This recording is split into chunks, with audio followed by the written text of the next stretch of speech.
Sound check once. Mic testing once. Check once. Mic testing once. Sound check once.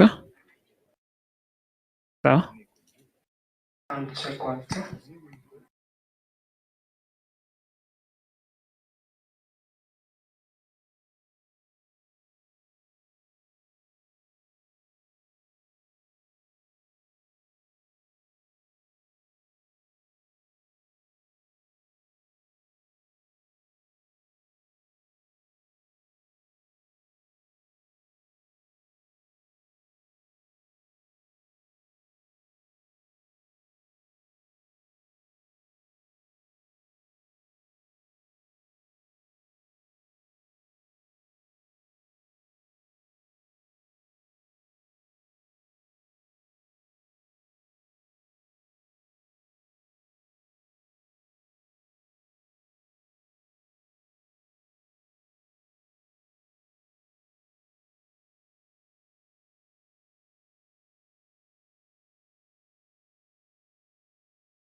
Sound check once.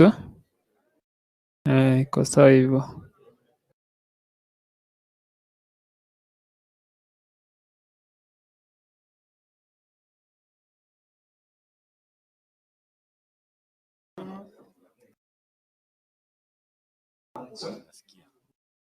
Iko sawa hivyo.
Sound check 1 2.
Going to cue me in.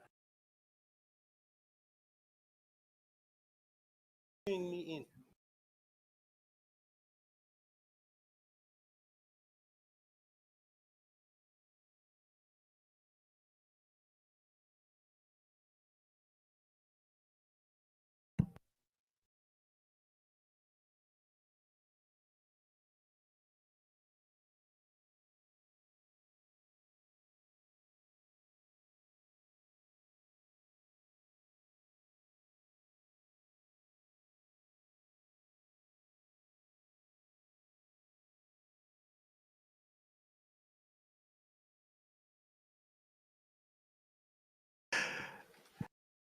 the chairman MCSK,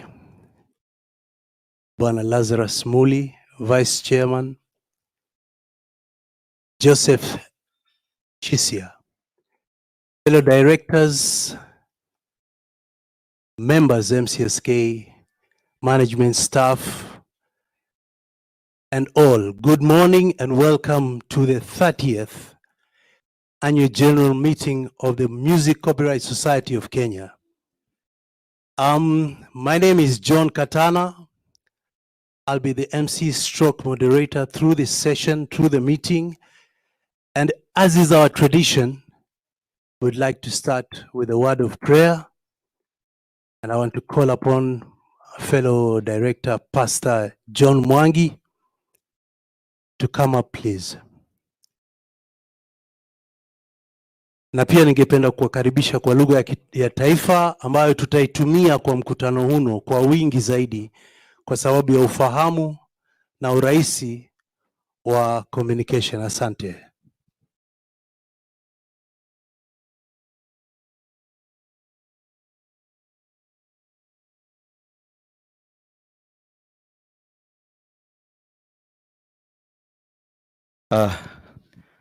My name is Pastor John Mwangi Jiroge, MCSK member, number 1227, director representing Nairobi region members.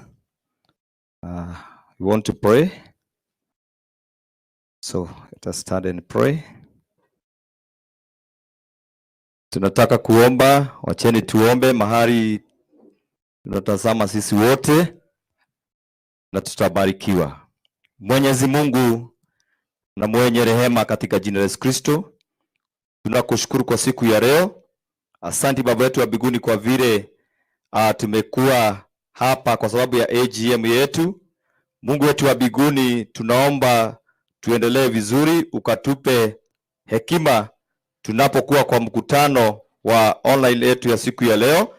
Tunaomba ukatuongoze kadri ya mapenzi yako, nazo sifa na utukufu zitakurudia. Kila agenda tuikabidhi mikononi mwako Baba yetu wa mbinguni, ukatuendeleze vizuri. Na ni katika jina la Yesu Kristo tumeomba na tumeshukuru. Amen. Amen. Amen. Amen. Amen. Thank you.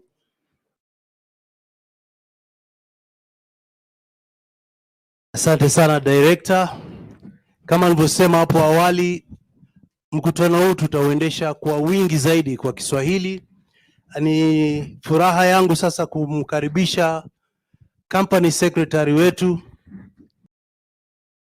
aje hapa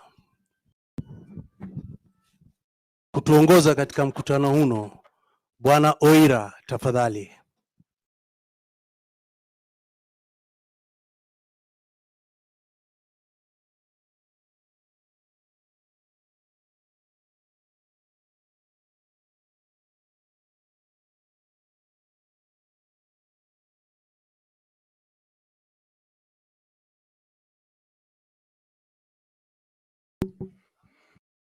Asante sana Bwana Master of Ceremony, Chairman wa MCSK, Directors wote wa MCSK, wageni ambao walialikwa hapa, wanachama wote wa MCSK kule walipo nchini Kenya, kule wanatutazama kwa njia ya mtandao, na wasalimu kwa jina la Mwenyezi Mungu. Vile mumeambiwa, jina langu ni Dr. Ezekiel Oira. Mimi ndiye katibu wa kampuni hii ya MCSK. Kwanza kabisa ningependa kuchukua fursa hii ni wakaribishe kwa moyo mkunjufu kwa hii 30th Annual General Meeting ya MCSK. This Annual General Meeting is held at the time when we are facing challenges that are natural in nature, and that necessitated that we have a hybrid meeting. A hybrid meeting in the sense that the directors and the regional chairs are assembled together while members are listening to them from various corners of the country. Hii ni kwa sababu ya kwamba hatungeweza kukutana na wanachama wa MCSK wote ambao ni 15,000 na zaidi bila ya kufunja ile mikakati ambayo imewekwa ya kuzuia COVID-19. Hiyo ndio sababu MCSK na directors wakaamua ya kwamba tuwe na mkutano kwa njia ya mtandao.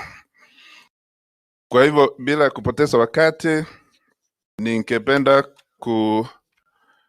kualika muangalie agenda ya leo.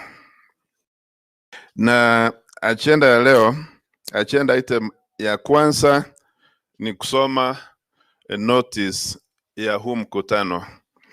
Na ninaamini ya kwamba mulipokea hizi ilani katika njia ya mtandao, na ningependa kujulisha kwamba tuna agenda items 8 ambazo ningependa nipate usaidizi kutoka kwenyu ndio tuthibitishe hizi agenda za leo ndio tuanze kufanya kazi.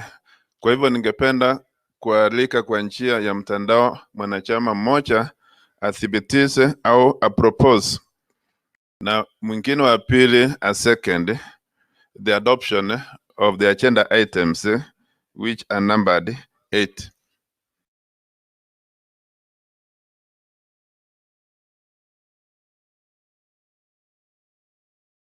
Okay, kuna mwanachama mmoja unaweza chukua kipaza sauti ndio uongee.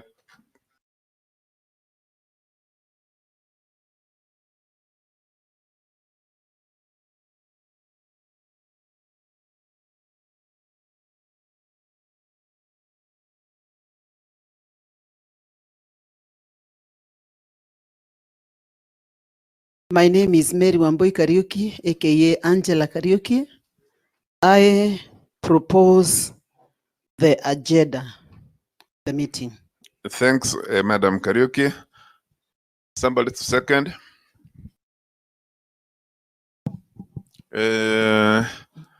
Yule wa nyuma kabisa ndiye awe nasi, anaonekana ako mbali kidogo, lakini ni kwa ajili ya COVID-19. Hamjamboni wote. Kwa majina ni Job Ilaesa, member number 4060 na second. Thanks a lot. By the powers conferred to me under the Act, I now declare the agenda for today's AGM fully adopted. We now move to the second agenda item, ambayo ni a confirmation of quorum. Ningependa kuwajulisha wale wote ambao wananisikiza ya kwamba wale wanachama ambao wamejiandikisha hapa na kwa njia ya mtandao ni 1,261. Kwa hivyo kulingana na article 19 ya constitution ya MCSK ambayo inahitaji wanachama 5%, wawe in attendance ndio mkutano uanze. Hii idadi ya wanachama ambao wamejiandikishwa imezidi 5%. So I confirm that the quorum has been attained for the purposes of transacting today's business.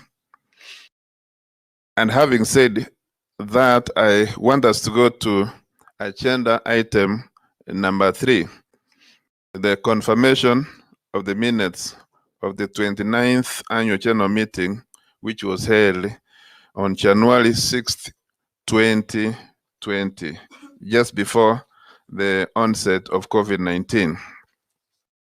And members having been sent in advance and online and physically copies of the minutes, I would want one person to propose and another person to second the confirmation of the minutes that were early circulated.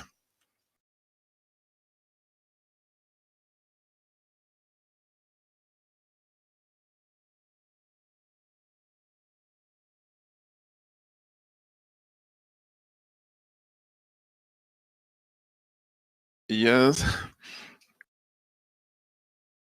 Mpatie kipaza sauti.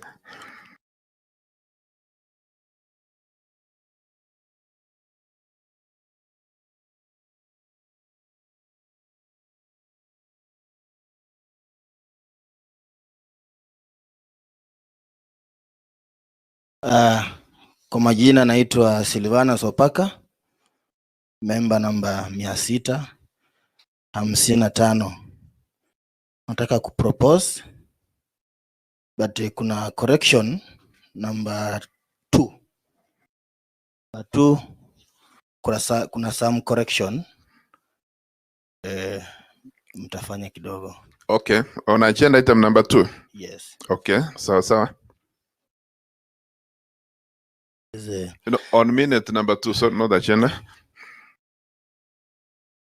Directors present At the meeting. Yes. Okay. Tuko kwa meeting. Directors present. Director number 2. There is some correction. Nataka ifanywe. Ni gani? Because somebody Desmas to be the vice chair. I don't know if that time he was the vice chair. Yeah, at that time. Yeah? At that time. 2019. Yes, okay, at that time, when Desmond Harrison Katana was the fully and duly elected. Okay, chairman. Then I agree, I propose. Okay, thanks. Thank you. Somebody to second. Yes, when I'm talking.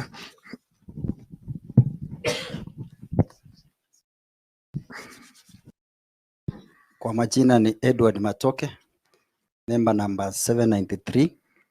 I second. Thanks, Bwana Matoke.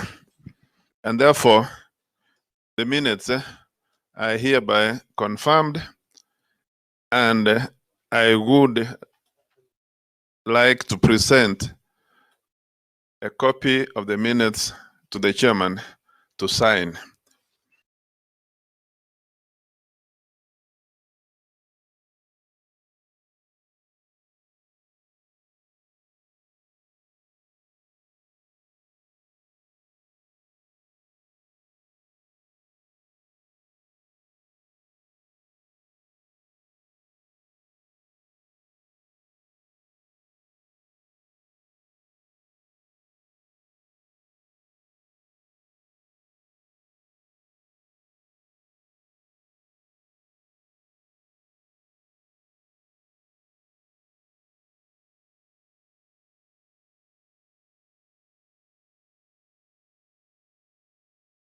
Okay, asante sana bwana chairman. Vile mumethibitisha, chairman wenu ameweka kidole katika minutes hizi. The next agenda item revolves around matters arising from the minutes that have just been confirmed and signed. So if there's any member who has an issue in relation to matters arising, then you have the liberty.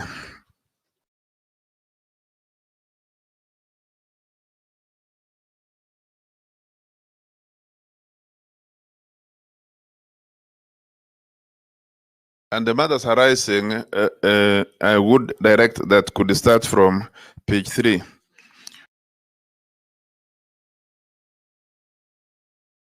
the chairman's report, reactions to the chairman's report, which we had last year, the financial statements,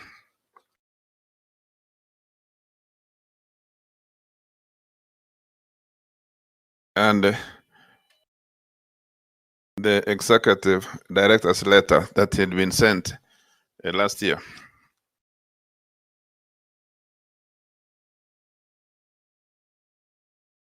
So silence means that there are no matters arising. Wanamatoke.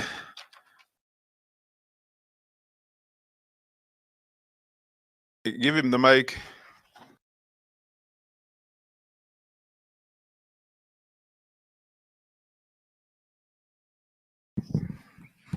Na Bwana Yesu asifiwe. Kuna minute number 1. Amendment of the this article and memorandum. It was reported that the process of modifying the article and memorandum of association of the society in order to align them with the Companies Act, that thing has not been done. Thank you. Okay. Next.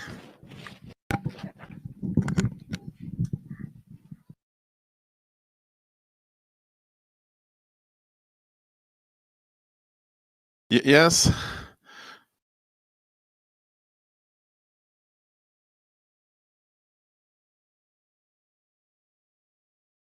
My name is John Kaloki, member number 1916, the chairman, Nairobi Region Committee. Number 2, in our AGM held in 2018, division of regions, it was reported that the proposed division of Rift Valley, Eastern and Central regions was put abeyance following the introduction of the joint licensing and administration of rights. This has never been implemented. The issue of subdivision of the regions. Okay. Yes. It's noted.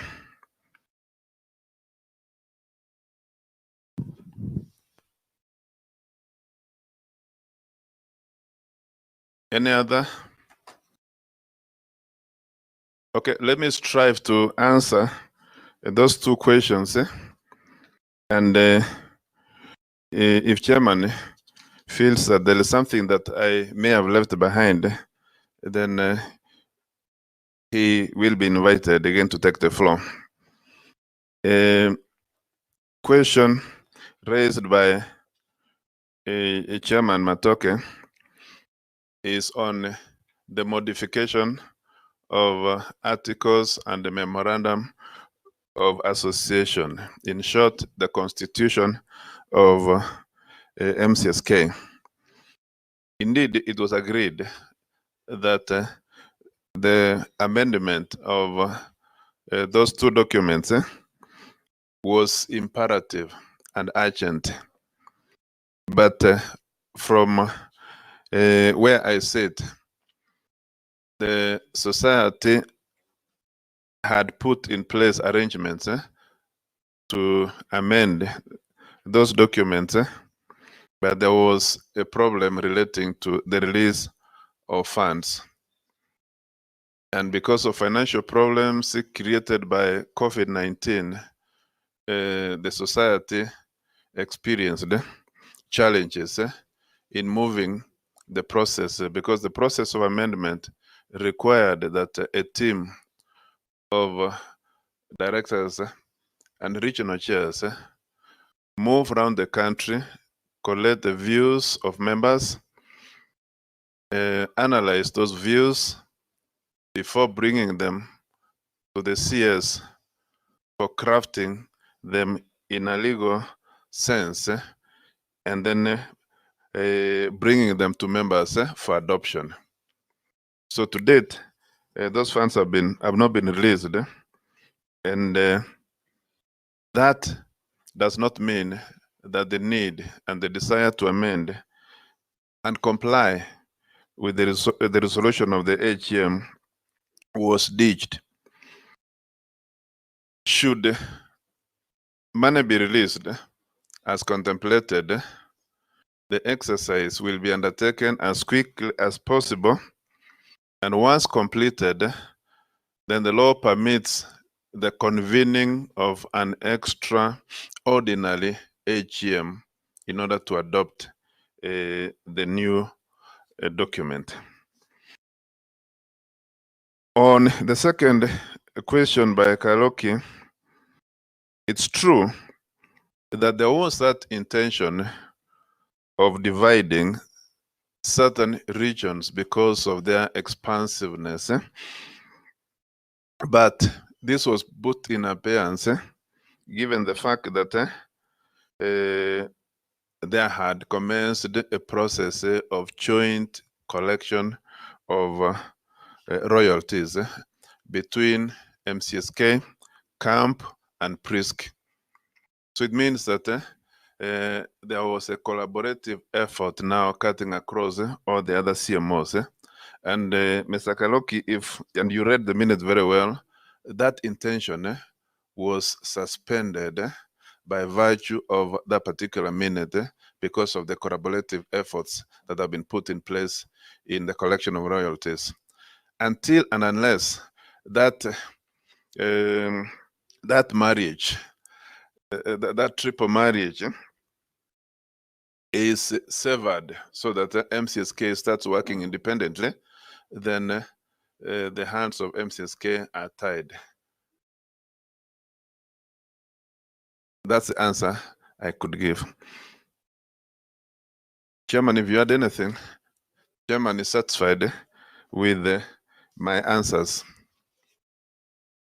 So those are the matters arising which have been raised by two directors and answered accordingly. So from there, we have agenda item number 5. Members to receive, consider, and adopt the chairman's report. Oh, I can see somebody far behind putting up his hand. Matters arising?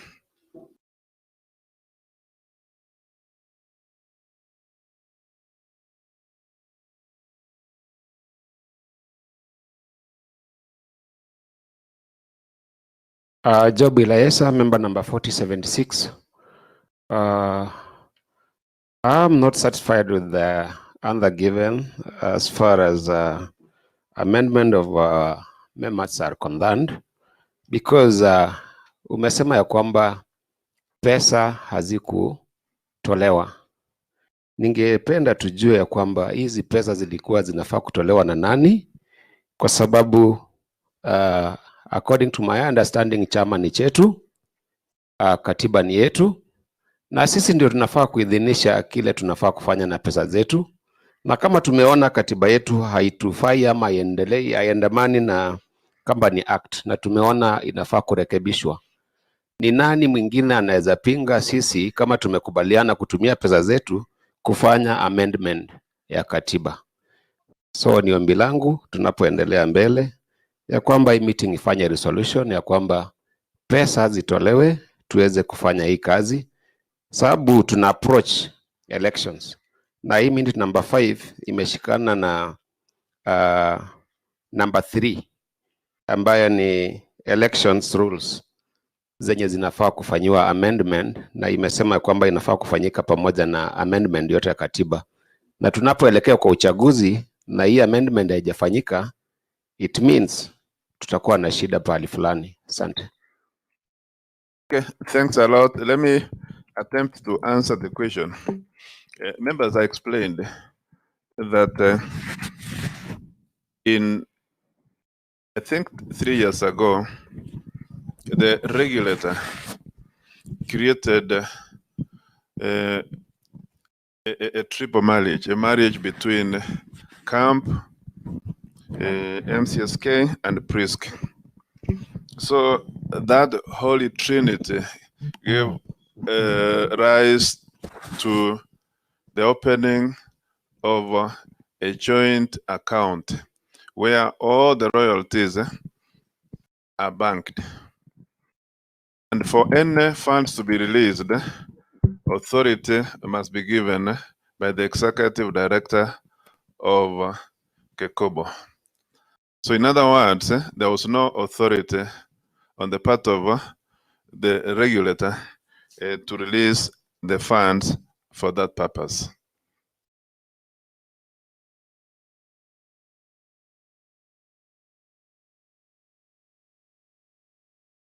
Okay, I can see the answer has provoked so many other issues. Okay, at the extreme end and somewhere behind there in the middle, yes, let the member seated at the extreme end raise this issue. Thank you, Bwana Secretary. My name is Maurice Ajuma Kodero, member number 030. Matters are rising. Minute 6, page 5, number 7. The board was making arrangements how members could meet the head of state.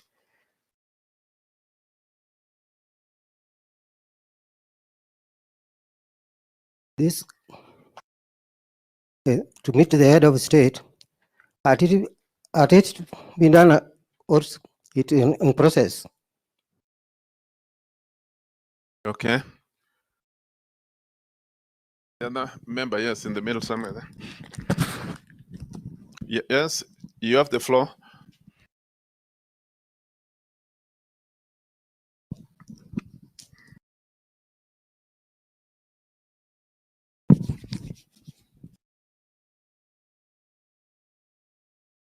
Thank you, Bwana CS. My name is Paul Okoth, member 2051. Just to take you back on issue of division of regions. I don't know what informed the division of regions. Was it administration of rights or representation? Was it a question of representation or administration of rights? Okay, can I answer? Okay, there was an issue of the proposed meeting with the head of state. And members, as you know, meeting the head of state is a political process. Another professional one that I would want to involve as a lawyer and as a cabinet secretary. And I think the chairman who wears the two hats, professional and political, would give you the answer. I would invite him, not at this stage, after having answered question number 2. Yes, the distinguished member has asked the rationale underpinning the proposed division of regions. And since that was suspended and put in abeyance, I would respectively urge you, member, not again to go back over a matter that has since been put in abeyance. Perhaps the chairman would later come and give reasons that informed the proposed division of those regions. And I should think that those propositions were made at the time when I hadn't been engaged as CS. So, Chairman, your members would want to have answers to the two issues.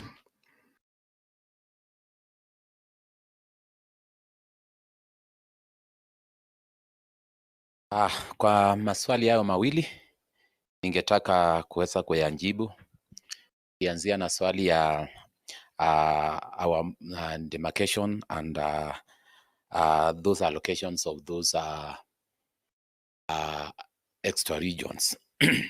Ningetaka kusema ya kwamba vile member umeuliza ni kweli, it was based on a representation, na kama mnavyojua MCSK we are regionally represented, na tulipoweka hiyo pendekezo ni jambo ambalo linahitaji hera, na sababu kutakuwa na director pale, kutakuwa na ofisi pale, na kutakuwa na wafanyikazi, na hiyo eneo litakuwa limejitenga. Na kama mnavyojua sheria zenye our regulator anatumia kwa sasa baada ya kupitishwa last year but one, ni kwamba amekuwa katika control ya management and how the society should run. Kwa hivyo tungekuwa kuna mambo hatuwezi fanya, sababu kama ni maeneo kama hayo ya kutengwa inahitaji pesa, inahitaji hela, na zile pesa ni yeye ana approve. Kwa hivyo kama anjatia saini hiyo jambo litakuwa ni ngumu sana. Hivyo ni kumaanisha vile member wanavyotaka na vile tunapasiwa kufanya kazi itakuwa ni ngumu, na imekuwa ni ngumu. Kwa hivyo jambo hilo alinjapitwa na wakati. Hivyo ndivyo naweza nikajibu. Tunastahili kuwa na maeneo hayo yakiwa yametengwa, na members wa eneo zile wapate kupata uwakilishi kama wale wengine kisawasawa. Maana hata katika katiba yetu ya nchi unasikia eneo bunge kama ni kubwa linaweza katwa ama ngawanywa. Kwa hivyo hayo ni mambo yale tulizingatia na tukaweza kuyaona yanastahili na yanafaa. Kwa hivyo sisi kama chama tunastahili kuchukua hatua ya kujua ni vipi tutaweza kutekeleza hili jambo, but jibu ni kwamba challenge ni hiyo kubwa. Swali lile lingine ni kwamba kumtembelea rais ama kukutana na rais wetu wa nchi kama members. Ni kweli rais ametangaza mara kama mbili ya kwamba angetaka kukutana na wasanii wa Kenya, na kila mara anapotangaza mkutano wa namna hiyo, siasa ni mingi katika nchi yetu, na tukitaka kwenda kumtembelea rais kunatokezea mambo hapa na pale. But kile naweza nikawaambia ni kwamba rais wetu anapenda wasanii sana, anatupenda sana waimbaji, na angependa na anapenda sana kuweza kukutana na sisi. Kwa hivyo injapo kuwa kumekuwa na challenge kama za corona meeting hapa na pale, ninajua hiyo mambo iko katika desk yake, na sisi kama viongozi na mimi kama chairman wenu ninalisukuma sana na sana ili likaweze kutimika. Kwa hivyo alinjapitwa na wakati, bado tupo na rais wetu ndio rais. Kwa hivyo wakati wowote ninaamini ya kwamba tutapewa huo mwaliko na tuweze kuenda kukaa na yeye, na aweze kutuelewa na aweze kujua matatizo yetu na yale yanayotukumba katika utendaji kazi wetu, na vile nyinyi mnavyotaka kukutana na yeye, maana amekuwa akikutana na watu tofauti, vikundi tofauti, hata wasanii najua amewaweka pahali pazuri, na tutasukuma hilo ikaweze kufanyika. Asante bwana CS. Asante sana bwana mwenyekiti kwa majibu hayo ambayo umepatia wanachama. Kuna mwanachama mwingine huko nyuma ambaye angependa kuchangia.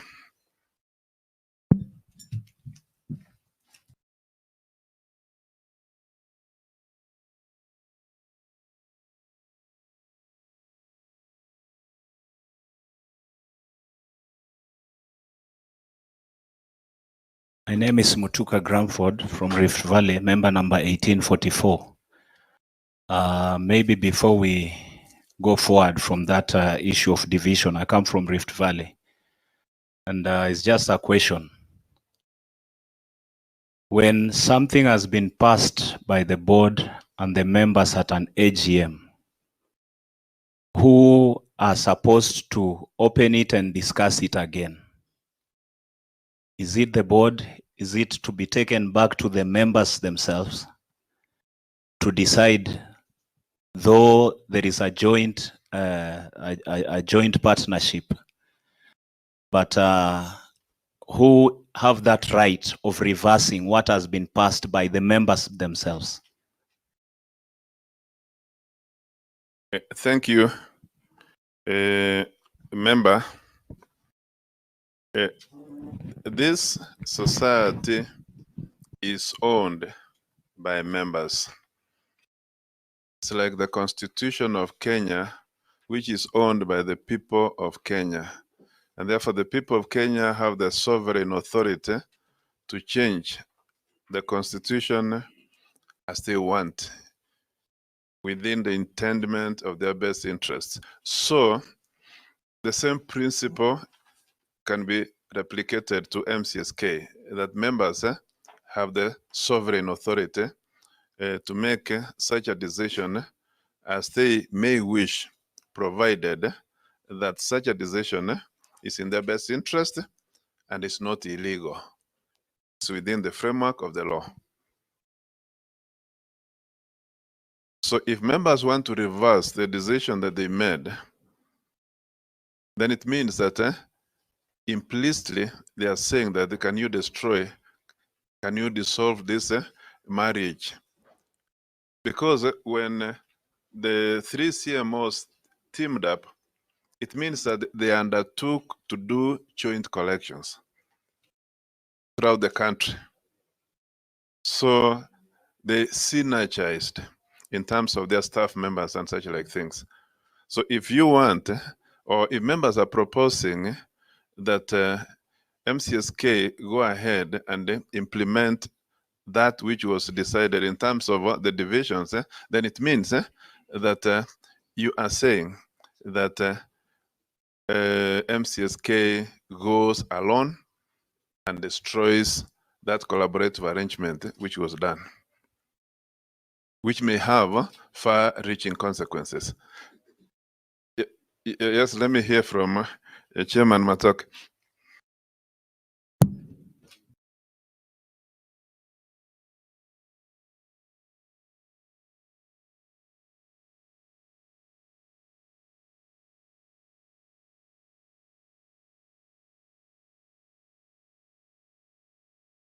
Ningependa kuchukua mfano wa nchi ya Tanzania, mahali ambapo siko nchi tatu.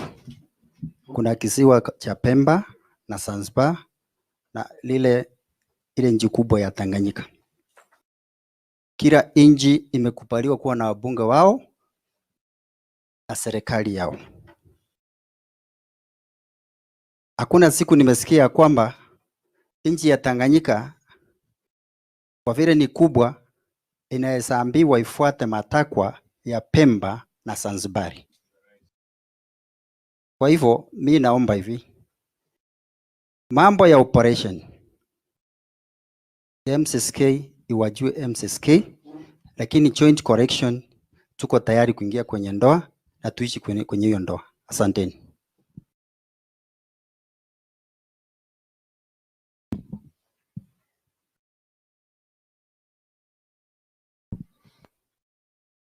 Is that the resolution that we would unanimously make? So unanimously decided and resolved by members.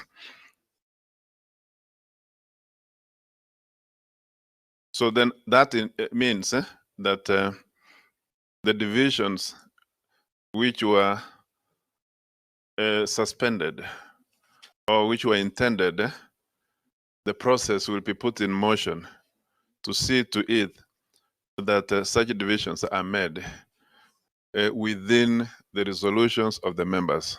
Is that the resolution? Okay, so decided.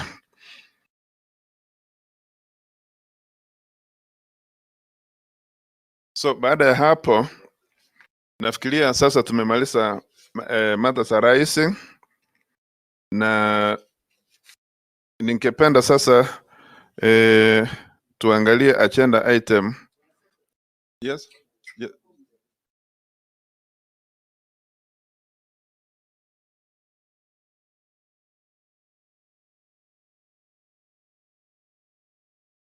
Pia ili jambo la amendment of the society's articles pia ningependa lirejelewe tena, kwa sababu vile limewekwa hapa ni kama wakati ambapo pesa zitapatikana, tunaamini kwamba pesa zitapatikana. Kwa hivyo pia tungependa liwe moja la resolution that tumepitisha kwamba hiyo kazi ifanywe.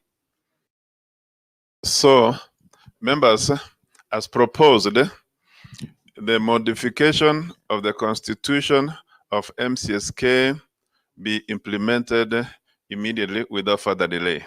That's the resolution.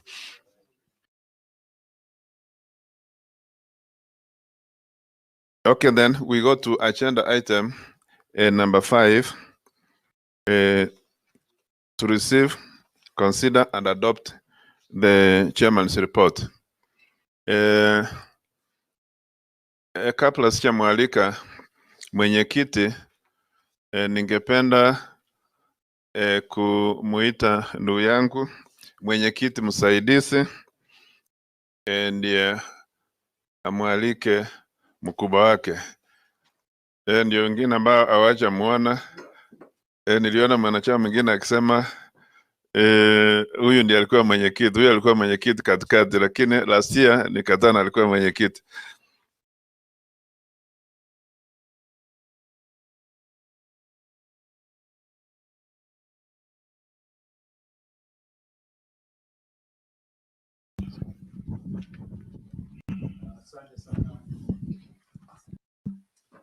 Asante sana Bwana CS.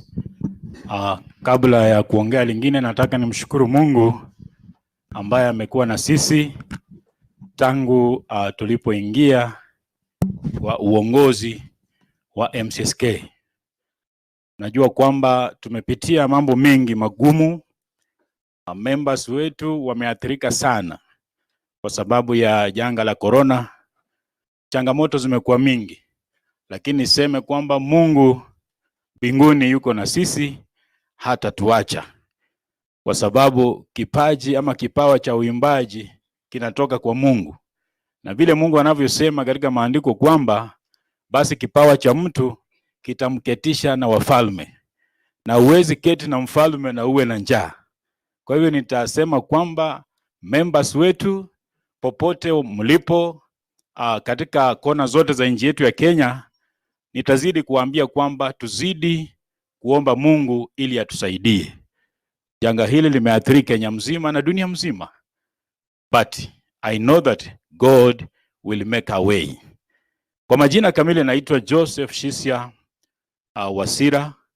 Mimi ni muimbaji na mimi ni director ambaye nawakilisha eneo la Magharibi ama Western, na mimi ni pia msaidizi wa mwenyekiti. Kwa hivyo nishukuru Mungu kusema kwamba MCSK bado iko, na tunaomba kwamba Mungu atusaidie katika hii hali, Mungu atutoe ndani ili members wetu waone furaha ya matunda yao, na niko na imani itafanyika.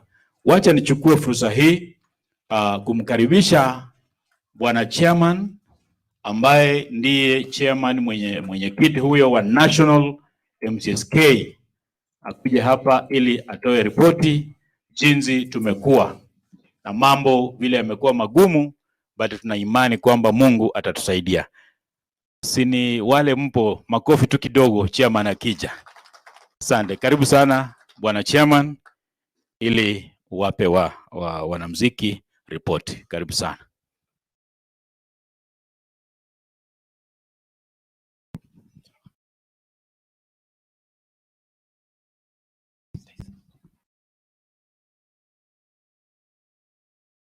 Pia mimi ningependa kuwasalimu hamjambo.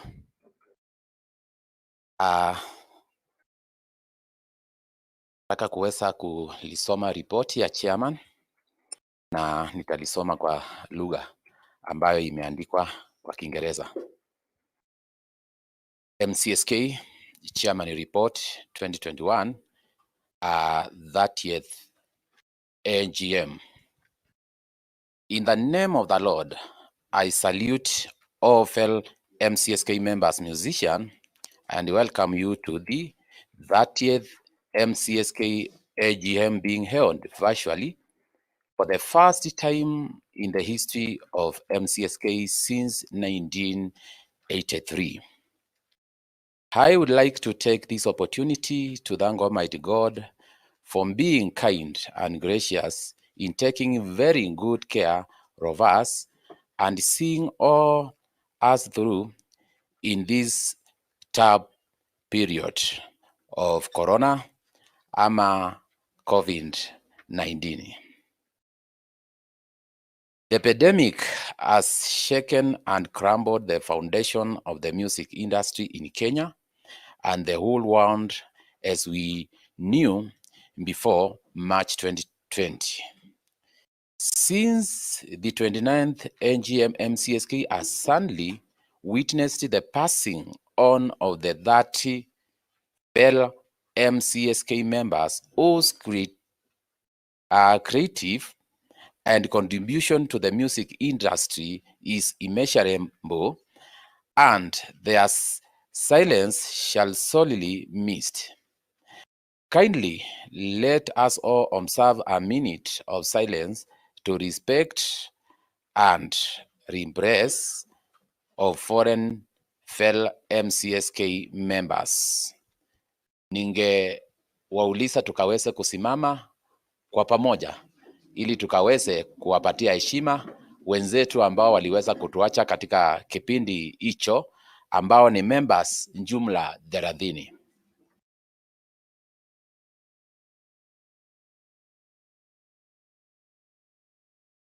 Thank you. May you sit and may God rest their creative source in the eternal peace. Below is the number of the members who rested in peace. Number 1 ni Dalmas Orono Manemba. Member number 26 from Nyanza region. Number 2 was John Kaundo Owino. Member number 9 from Nyanza region. Number 3 member was Joram Akuyo Oramba. Member number 114, member from Western. Member number 4 was John Nzenze Amutambi. Kwa jina la usanii aliweza kujulikana kama John Nzenze. Member number 127 from Western region. Member number 5 is Julia Lucy Mwaura. Member number 175 from Nairobi region. Rick Matev Festo of Utawala Band. Member number 241 from Eastern. Member James Walter Ngidinchi. Member number 283 Nairobi. Member Albert Gasheru Kiarie, our former chairman, known as Wamaitu Stars, member number 328 from Nairobi region. Another former chairman, Mike Jaya Jeramano, alternatively known as Manganzo, member number 504, member from Central. Shem Andai Lundu, member number 507 from Western. Olin Isika Kituku, member number 626 from Eastern. Joel Beche Omusi, member number 683 from Western region. Masi Wairimu Kamande, Masi Wairimu, member number 825 from Central. Maureen Acheng Otu, member number 888, member from Nyanza region. Aaron Kivungi Mulei, member number 1386 from Eastern region. Monica Wanjiku Mbudhia, Member number 1582 from Nairobi region. Lawrence Mboyi, member number 1964 from Western. Member John Constina Odhiambo Amuti, member number 2208 from Nyanza region. Gladys Wanjiru Njenga, member 2586 Rift Valley. Mary Wanja Njuki, member 4149 from Eastern. Eric Omondi Onditi, member number 4431 from Nyanza region. Jonathan Zioka Kimalu, member number 7515 from Coast region. Edna Cherono Kosgei, member number 7816 from Rift Valley region. John Walker Murithi, member number 8067 from Nairobi region. Ellen Chipkoriu Chumo, member number 8286 from Nairobi region. Monica Akothi Asingo, member number 9062 from Western region. Mariam Ngina Ngao, member number 9624 from Nairobi region.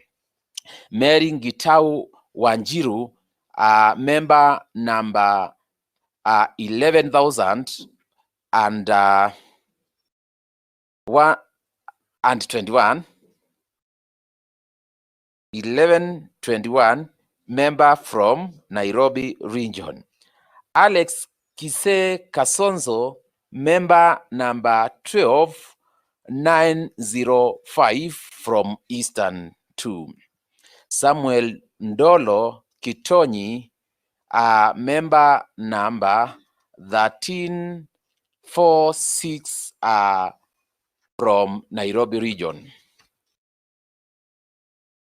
In the financial year 2019-2020, MCSK royalty collection increased by 54% from 110.7 million to 17.5. This increase in royalty collection is major attributed to the de-escalation of the animosity from Kenya Copyright Board Kikombo towards Music Copyright Society of Kenya in exercising its mandate of administering and enforcing members' rights. One of the conditions of Kikombo to de-escalate its animosity was for MCSK to work jointly with Association of Music Producers, that is CAMP, and Performers' Rights Society of Kenya, PRISC.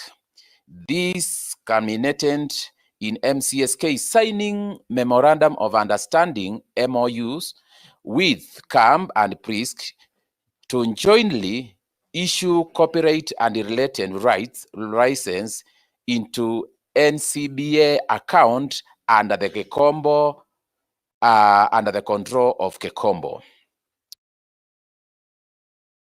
The upward trajectory of royalty collection was negatively impacted from October 2019, when the National Police Service withdrew the support to MCSK, CAMP, and PRISC in enforcing compliance to the Copyright Act, and thereafter the world came to a standstill with COVID-19 corona pandemic, forcing business to shut down and changing our way of life totally. Between 1st July 2019 and 30th June 2020, MCSK was able to collect loyalty of 150.8 million from performances in public places, triple P, 8.2 million from broadcasters, 11.4 million from communication to the public, CTP, from reciprocal society. Royalty collected expenditures during this period increased by 0.9% from 31.3 million to 32.1 million.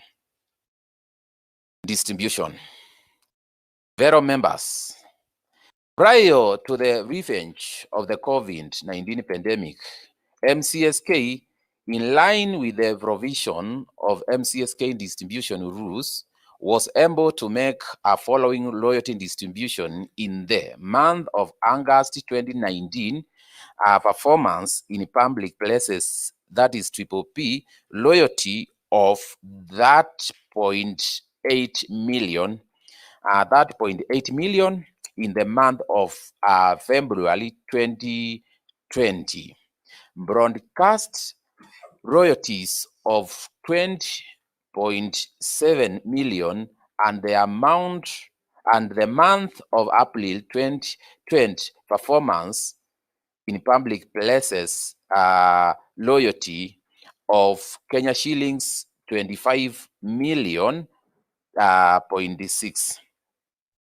A total of 77.1 million was distributed from a collection of 107.4 million, which is 45% of the loyalty collected. Members, kindly note that between June 2019 and June 2020, not a single broadcaster paid and loyalties to MCSK. This was majorly due to Kekombo CMO license conditions and provisions of Section 46, occasioned by the fact that MCSK could only license broadcasting stations which are joint tariff, that is published in the Kenyan Gazette by Attorney General.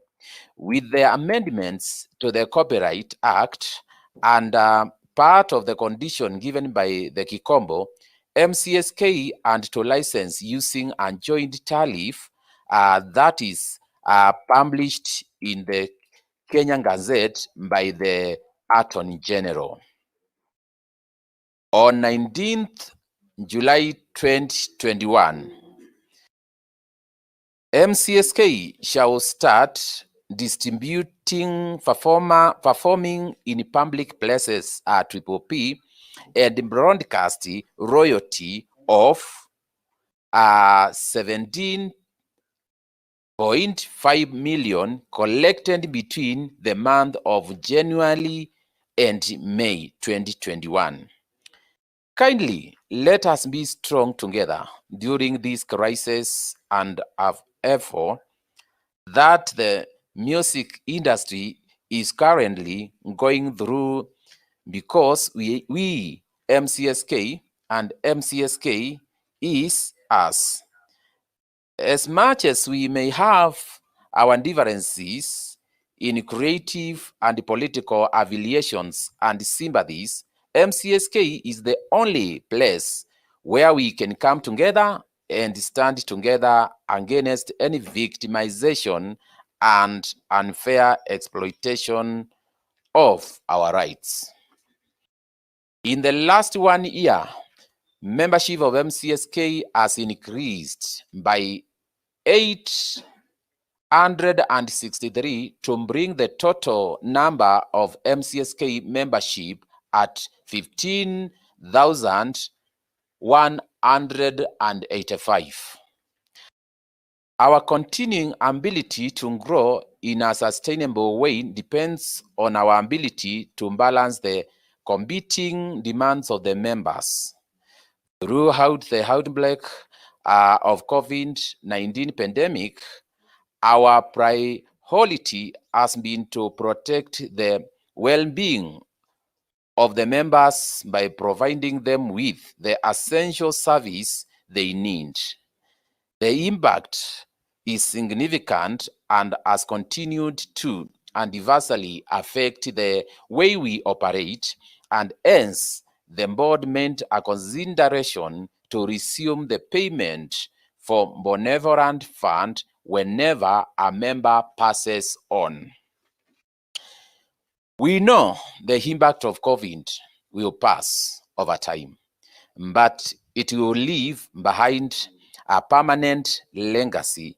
One significant outcome has been the acceleration of shift to digital by the society on member-related issues.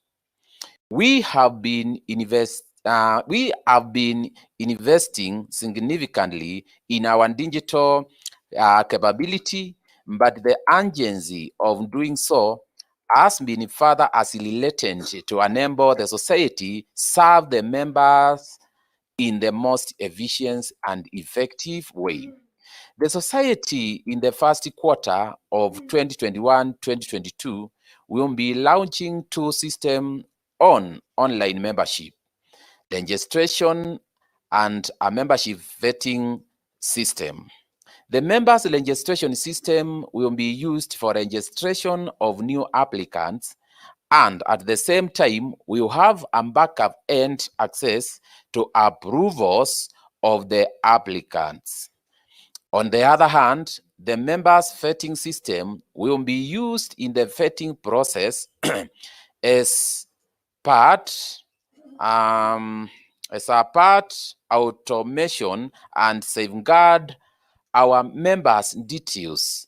The society began the process of scanning all the members' documents in our possession. To encourage, promote, and develop creativity as society, we are focused on delivering positive results to our members. We were delighted this year to inform you that the society is working towards ensuring that all our existing members have their international identification number and codes for all their music work, which are also used by other societies across the globe. These identifiers will help to categorize our members' works whenever their music is used in those respective countries, hence increase in their overseas royalties. It's always gratifying to the society whenever members receive external recognition, which truly validates the efforts they have put into their intellectual property. Legal matters. MCSK currently has 33 legal matters that are pending in various courts in the country that have been filed in line of administration and enforcing the rights of members. The cases are classified as follows. MCSK has filed a case in the High Court of Kenya in Nairobi challenging amendments to the Act empowering Kekombo to micromanage MCSK. 2. 9 cases have been filed in Employment and Labor Relation Court at Nairobi by former employees of Music Copyright Society of Kenya seeking to be paid for service rendered to MCSK in between 2017 and 2018 and were not paid salaries and other benefits. One case filed against MCSK by a member seeking damage for defamation for an article Facebook page of MCSK. MCSK has been enjoined in one case that has been filed by a member against Kekombo. Excuse me. Challenging its decision to revoke MCSK 2020 CMO license and refusing to allow its access funds in the joint KPM NCBA bank account on 10th December 2020. 16 cases have been filed by former advocates of MCSK requesting the court to determine how much they should be paid as legal fee for service they rendered to MCSK in past.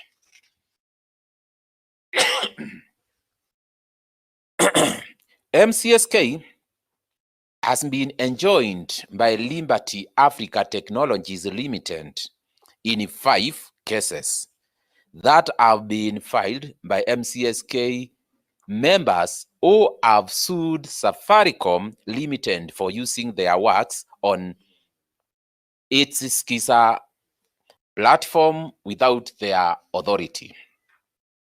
We have put mechanism in place to ensure that these cases are concluded in the best interests of MCSK and its members. Amendments to MCSK Memorandum and Articles of Association. MCSK board has received several demands from members and also from Kekombo to amend MCSK Memorandum and Article of Association to align it with recent amendments to the Copyright and Companies Act, and also to reflect the desires and aspirations of members on the future of MCSK. The exercise of amending MCSK Memorandum and Articles of Association is a very costly, expensive process that requires extensive consultations between the board, regional and budget committee, and legal experts, so that at the end of the process, we have a very comprehensive and professionally amended document.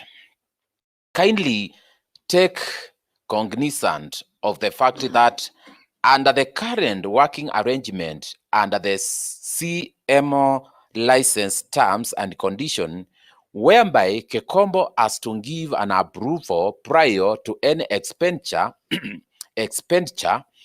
MCSK has written to Kekombo so many times requesting for funds to kickstart the process of amending MCSK's Memorandum and Article of Association, but to date, Kekombo has not yet approved allocations of funds towards the exercise.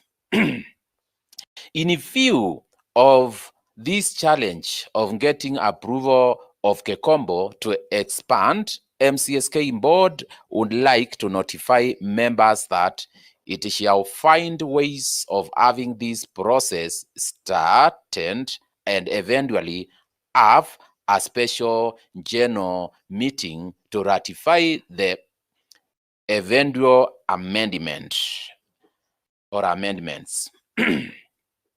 Kenya Copyright Board.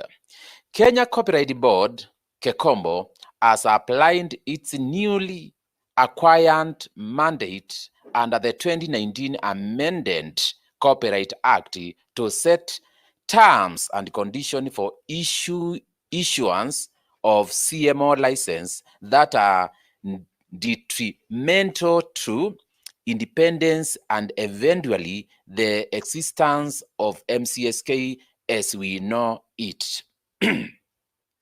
Kekombo has given itself powers to control the bank accounts of CMOs and determining how much and where royalties collected can be utilized.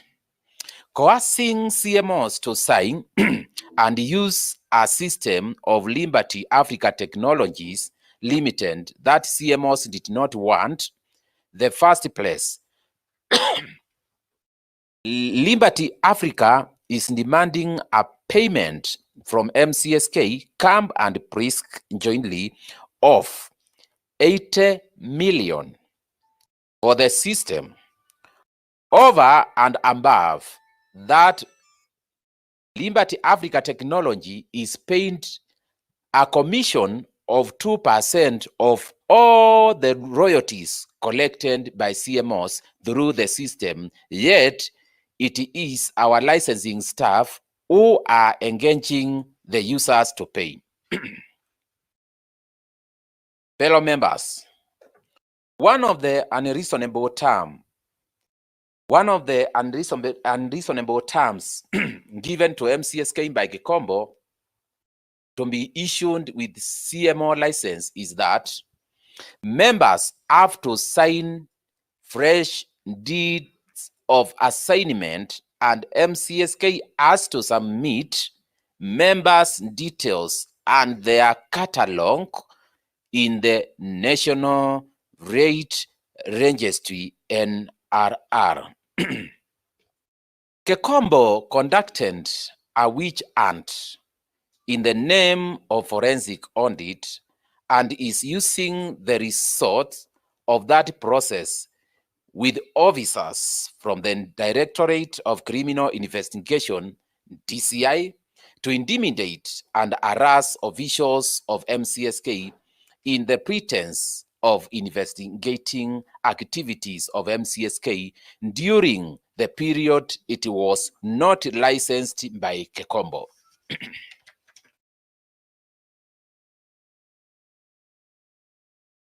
Elections.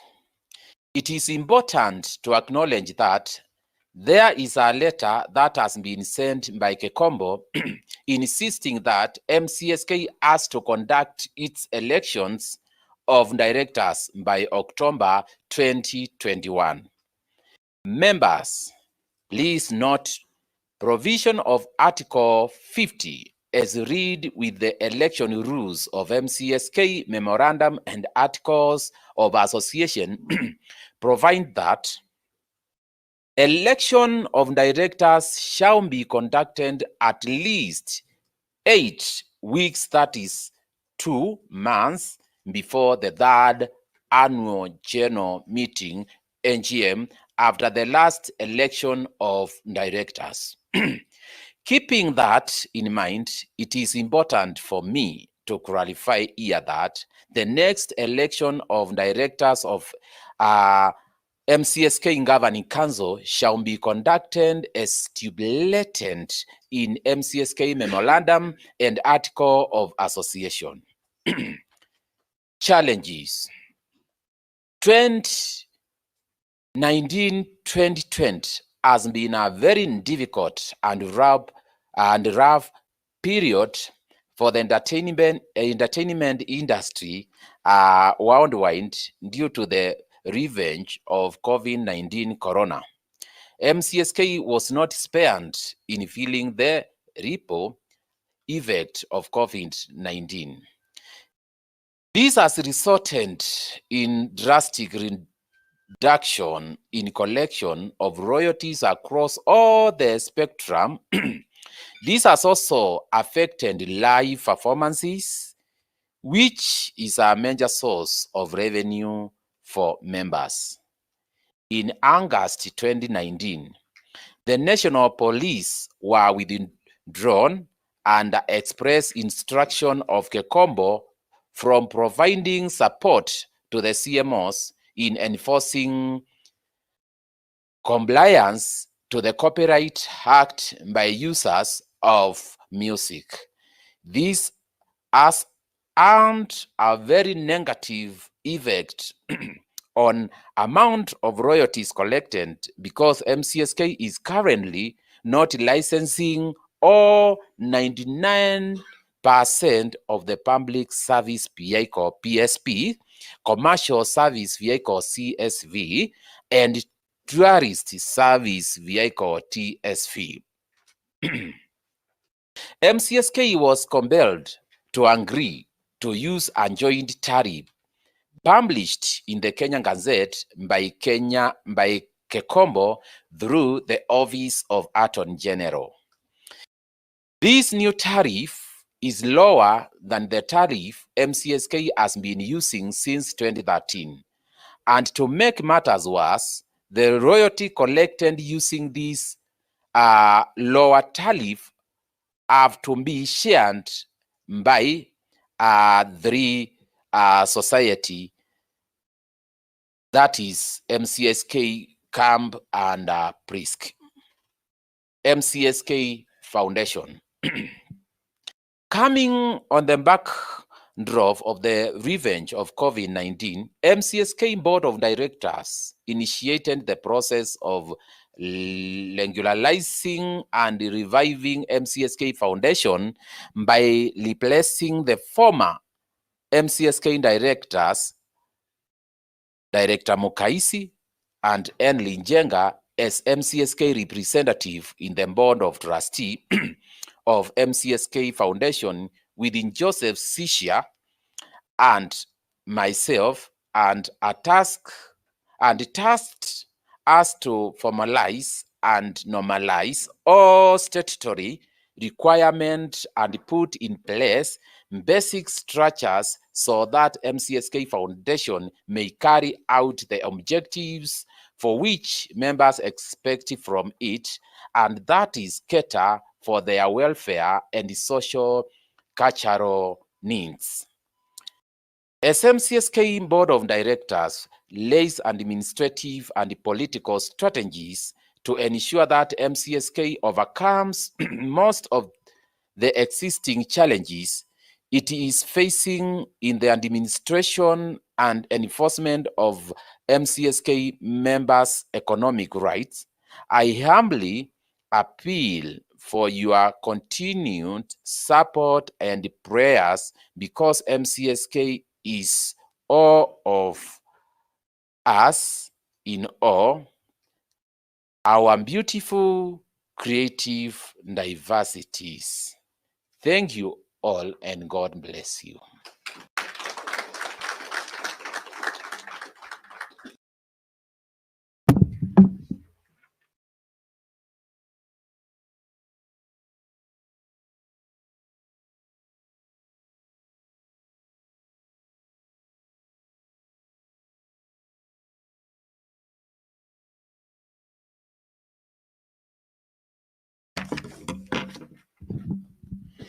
Thank you, Chairman, for that incisive report, which I believe members have internalized and would want to react to it in one way or the other, as it's customary. So I think we should take this time and invite members who may wish to react to the chairman's speech, because he has walked us through the gains and the challenges that the creative industry, and more particularly MCSK, is facing. And more particularly the problem with the act, where you find a few loopholes here and there. So let's now react to the chairman, and let's start with the chairman of the chairman.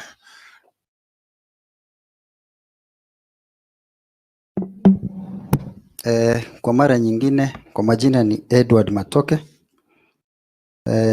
mwakilishi wa watu wa Nyamira, chairman wa Nyanza na National Chairman Committee. Kwanza nasikitika kwa sababu Kama ningejua chairman angesoma majina ya watu ambao wamekufa kwa kipindi cha mwaka mmoja, ningetoka nje, kwa sababu naona Nyanza sisi ndio tuko affected sana. Nasema poleni sana.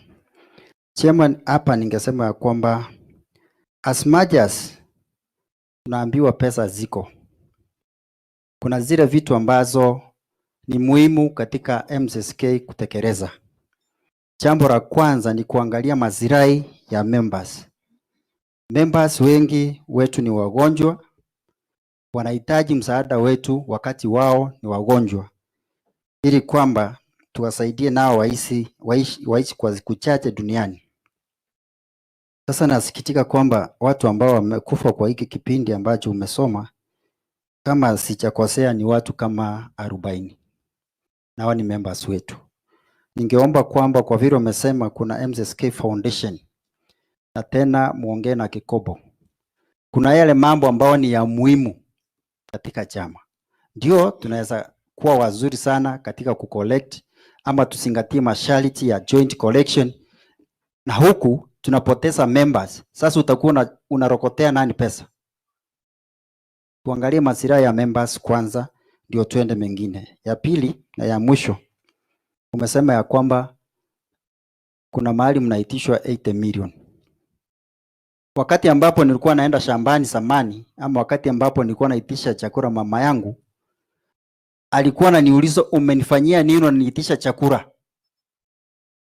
Munyi wete vyoboli, mnanisikiza? Ananiuliza ni nini umefanya unaitisha chakula? Na mimi nauliza hivi, Repart Africa tangu uanze kucollect ni pesa ngapi wameleta ndio waitishe 8 million? Ni hayo tu.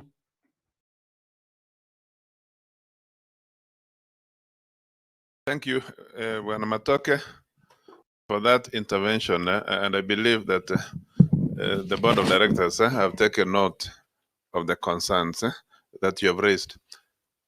Mwingine, the young from Western.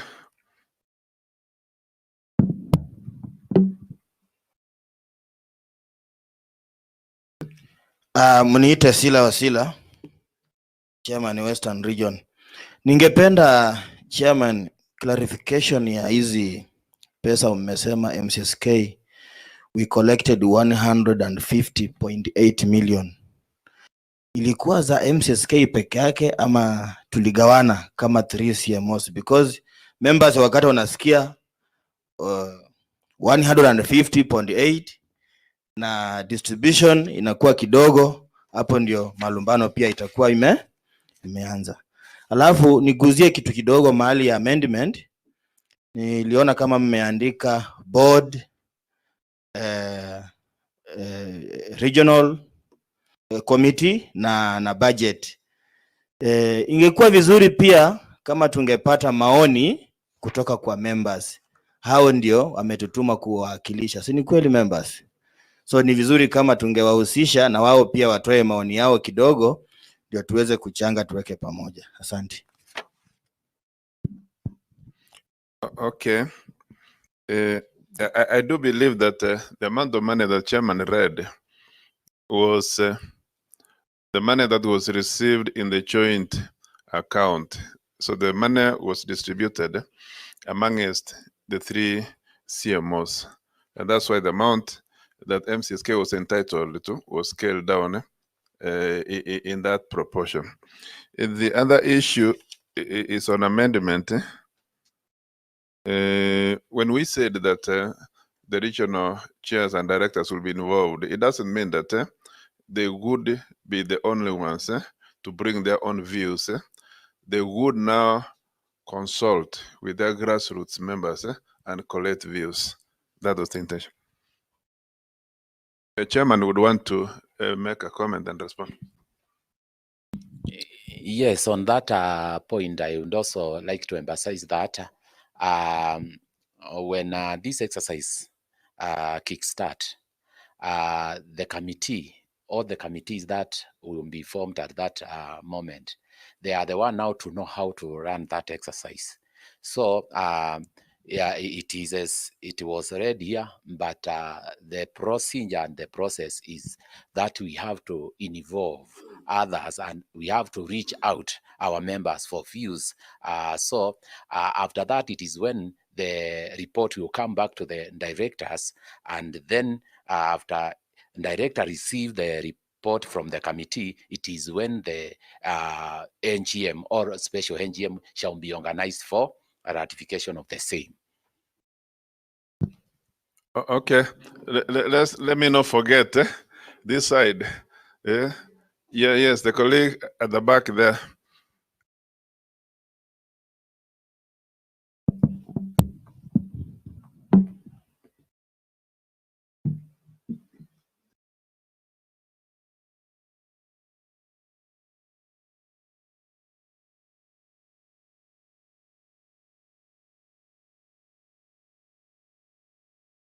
Kabutu, mimi ni committee na chairman Sendru, na mimi pande yangu nimesikia hiyo ripoti imesomwa na chairman ameisoma, ni mzuri, na tunahusuni sana sana sana,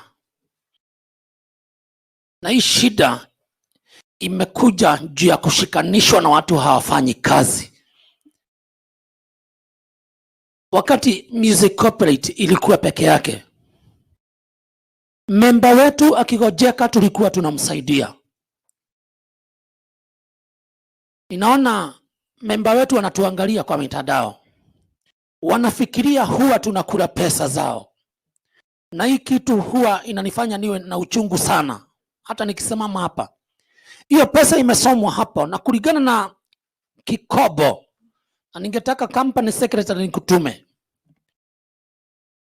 members waache kuwekewa pesa zao wakati huu kuna shida sana sana. Ni uchungu sana hata kwa Mungu. Ate Kikomba wanaenda na magari makubwa wakikula pesa ya waibaji ambazo zimesomwa hapo.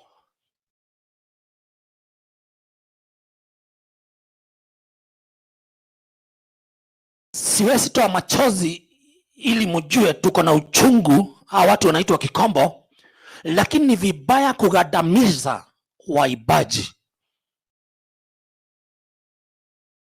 Naweza kushukuru bodi yetu, mimi najua huwa anabebwa vibaya. Nimechugusa sana kile kinatukula pesa siko na simewekwa kwa bank. Music Corporate inafanya kazi sana kusuguka kuokota pesa. Chama zingine kama zimeketi na wanachukua pesa hapo kwetu, tunawalipa kufanya nini? Mimi ningeomba hii harusi watu waende kivyao vile tulikuwa.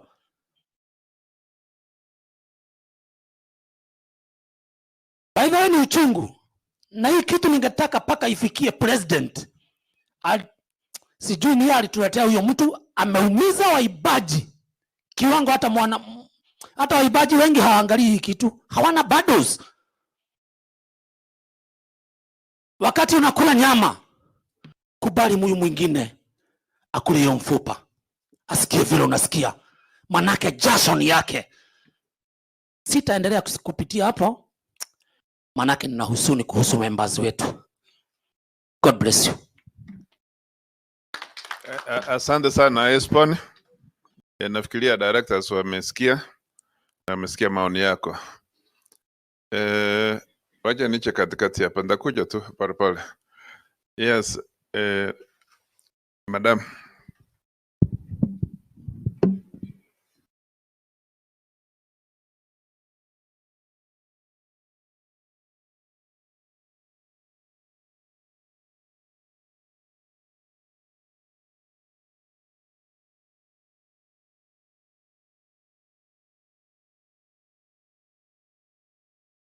Poreni, habari zenyu, naitwa Ann Maina kutoka Rift Valley Region.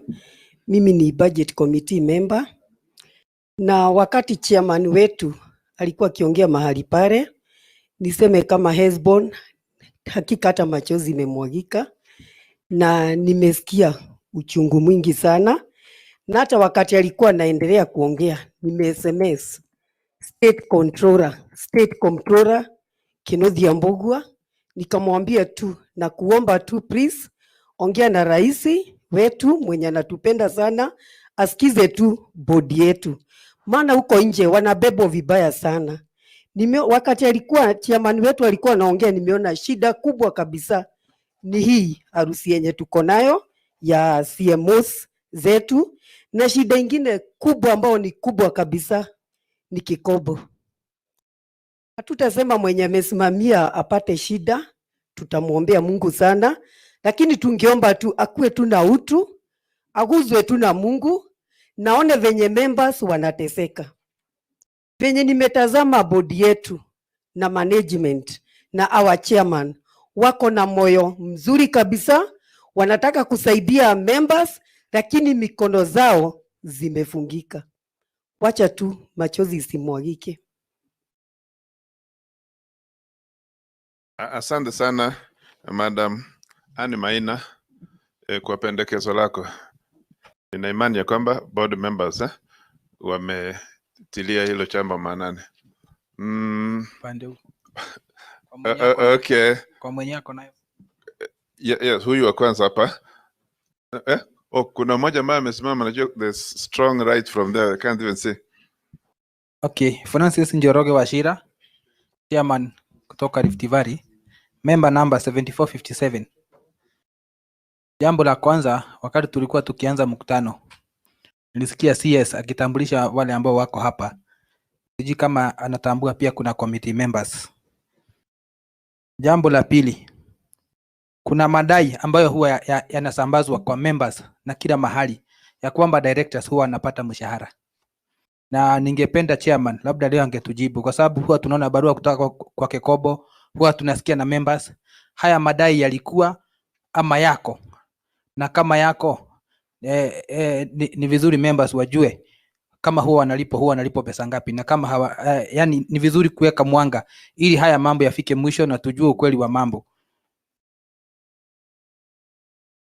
Kuna jambo lingine ambalo ningependekeza ni wakati huo mwingine, wakati tunapewa report, ni vizuri wale ambao wako present wakuwe na hard copy na wale ambao hawayuko present kuwe na soft copy, ili wakati chairman ameitwa ile soft copy inasambazwa ili wanamfuata vizuri na wanakuwa na wanamuelewa zaidi, na wale ambao wako pia wanaweza kumfuata vizuri na hard copy. Ni hayo tu. Okay. Mungetaka mpendekeza ndio chairman ajibu au tujibu pamoja? Okay, sawa. Chairman, utakuja baadaye nitakwambia vile wameuliza. Okay, ni wewe.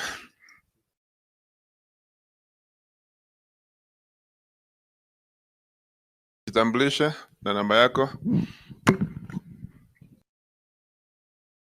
Na ningependekeza kwamba kama jambo ulilo nalo limenenwa, hakuna haja ya kurudia. Jina ni Peter Onyai Koroti, member number 1619. Hii agreement board ilifanya nayo na system bao ilikuwa convinced na Kigobo inaimbia wasanii pesa. MCSK is a non-profit making society. Why is the middleman this system making money from the members? Pesa ikishaokotwa atipitia kwa system, 2% is deducted for what? Amefanya gasi gani ndio apewe hiyo 2%? Because example, if I collect 500,000 shillings, I go and feed the system 200,000. Will the system know how much I've collected outside there? As a company secretary, on behalf of the society, endo waambie Kikopo, hiyo system za hatutaki. Okay, asante sana. Mwingine nani hapa katikati?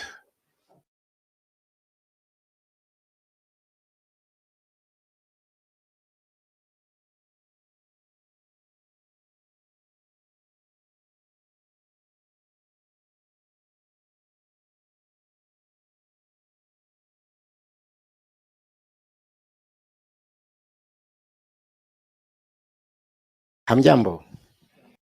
Jina langu ni Zoe Waweru, member number 313 na committee member Nairobi. Mimi niko na mambo mawili tu ama matatu mafupi sana, na sitataka kuyaendesha sana, lakini vile tumeona our chairman MCSK amesimama pale, tayari mmemwona na macho yenu, ni mtu mwembamba, na vile alivyo mwembamba ndivyo mnafikiria pengine mtamsumbua kule, hata Kekobo watamsumbua. All the same, nataka tusimame na chairman wetu kwa mambo haya mawili ama matatu. Juzi katika mitandao tuliona ati kuna elections, na hizo elections sijui huyu Mr. Kekobo alikuwa amefikiria aje kuja hata naruka katiba yetu. Katiba yetu inajua lazima tukutane mara 3, na hiyo mara 3 hatujafika. So nataka kusema ndio our chairman asimeze madawa sana ya pressure, tumsaidie, tumuonyeshe tumesimama na yeye na uchaguzi utafanyika kulingana na katiba. Hivyo ni kuomba na waomba. Ya pili, nataka mjue na mseme na sauti kubwa, Kekobo aachane na sisi, yani aachane na MCSK. Ya tatu ni ingine inasemekana ya Liberty. Hii contract ya Liberty, mimi naomba tusaidiane sana tumalize hii contract, sababu bado inatufinya na mambo ya kichini chini. Sijui kama wanapitia huko kwa Kekobo, sababu Kekobo is the main man. Mimi nitamalizia hapo, haya mambo matatu. Asanteni. Asante sana bwana Waweru. Sijaona. Patia mama.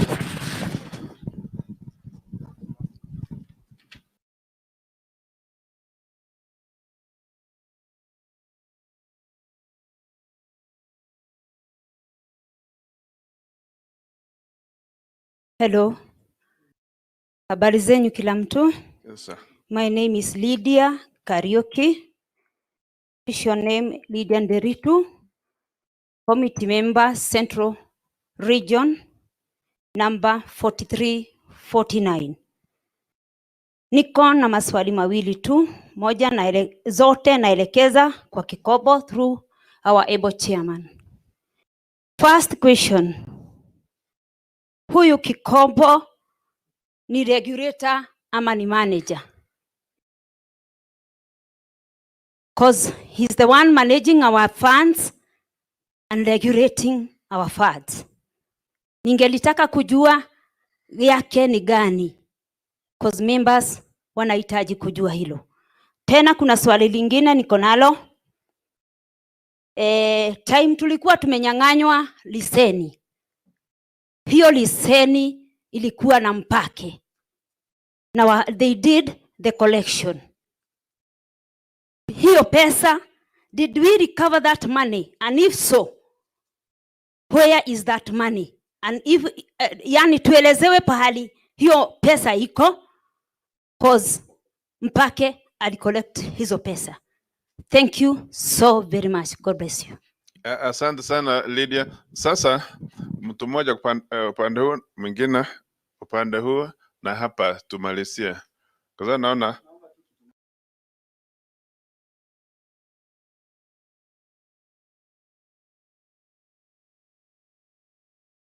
okay. Karoki.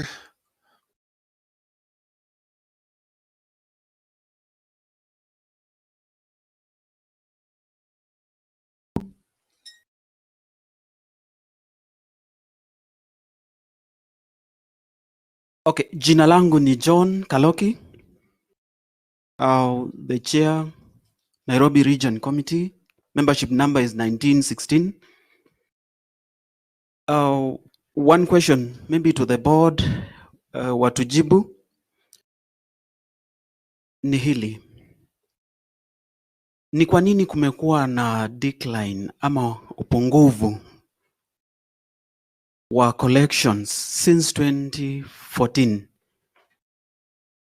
We were at 338 million in 2014.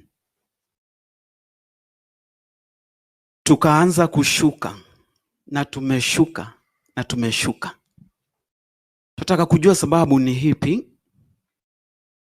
Kwa nini collections zinapungua? Number 2, ambayo ndo ya mwisho, ni hombi langu sasa kwa Mr. Chairman, the board chairman na board yako, sababu Ali umetusomea vizuri habari za vile hela zimeokotwa. Kwa heshima, tafadhali tunaomba siku ya leo uweze kuwatangazia members wetu at least a distribution, kwa sababu members wetu wamelia kipindi kirefu. Kwa hivyo Mr. Chairman, na kuomba utakaposimama tafadhali you do a distribution declaration ili members wetu waweze kupata kitu, waweze kununua mkate wakati huu mgumu. Asante sana. Okay. Huku. Okay, nimeona.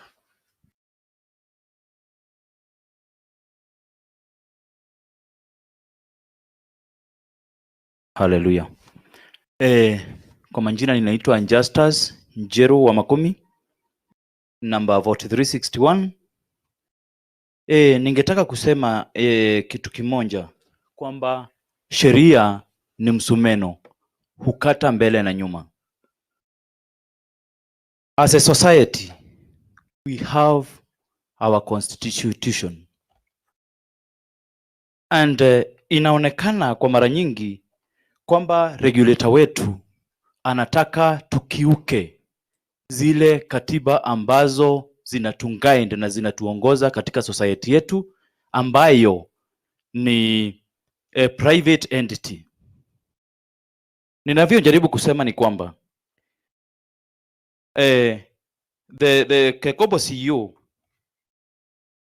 he is not ignorant when it comes to law.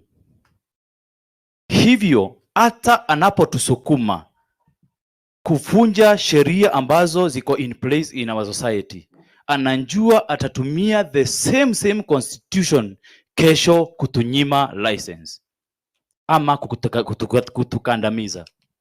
So in that lazima tukue waangalivu sana, tusinje tukaabundu the Kekobo tunjisahau kwamba tuna sheria zetu ambazo tunavaa kutimiza for the well-being of our members.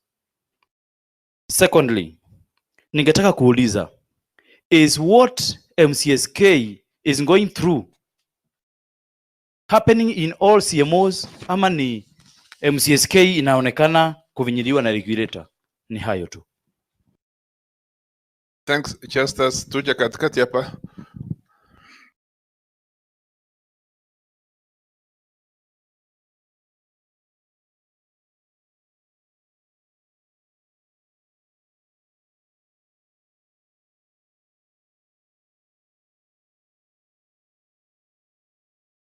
Habari zenu. Kwa majina naitwa Joseph Jenga, member number 472 kutoka Nairobi region. Tangu nataka kuuliza tu maswali mawili, na ninajua kwamba tutaeleweka ama yataeleweka vizuri. Kwanza ningetaka kuuliza, wakati tuliingia katika hiki kipindi ambacho ni chenye tulipo, jambo la kwanza ambalo regulator alifanya, alibadilisha our tariffs. Tukaletewa new tariffs, na zile tuliletewa hakukuwa na public participation ama any consultation kutoka kwa stakeholders ndio waseme kama wameridhika na hizo ama bado hawajaridhika. So ningetaka tuelezewe ni mbinu gani ambazo our regulator alitumia. Swali langu la pili naelekeza kwa the company secretary, najua atatusaidia. Atuambie, kwa maana yeye ni mwanasheria na pia ni the legal advisor to the society, na alituambia kwamba MCSK ni kama imefungwa mikono, mambo mengine hawawezi kutekeleza. kama amechukua hatua ya kusaidia the society, tuweze kujinasua kutoka kwa ule mtego na tuweze kusimama vile tulisimama hapo mbeleni, tutekeleze mambo yetu kivyetu. Ni hayo tu kwa sasa. Thanks, Bwana Nchenga.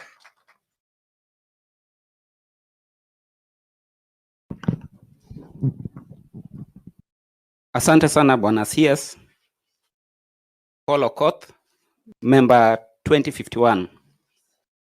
My question goes on legal representation. You can see here we have a lot of cases, almost 33, and some are labor-related cases.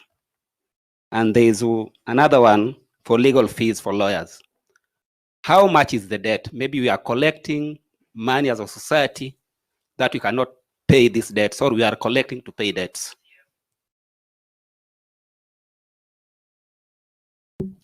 Okay, thanks, Mr. Okoth. Huku mwisho.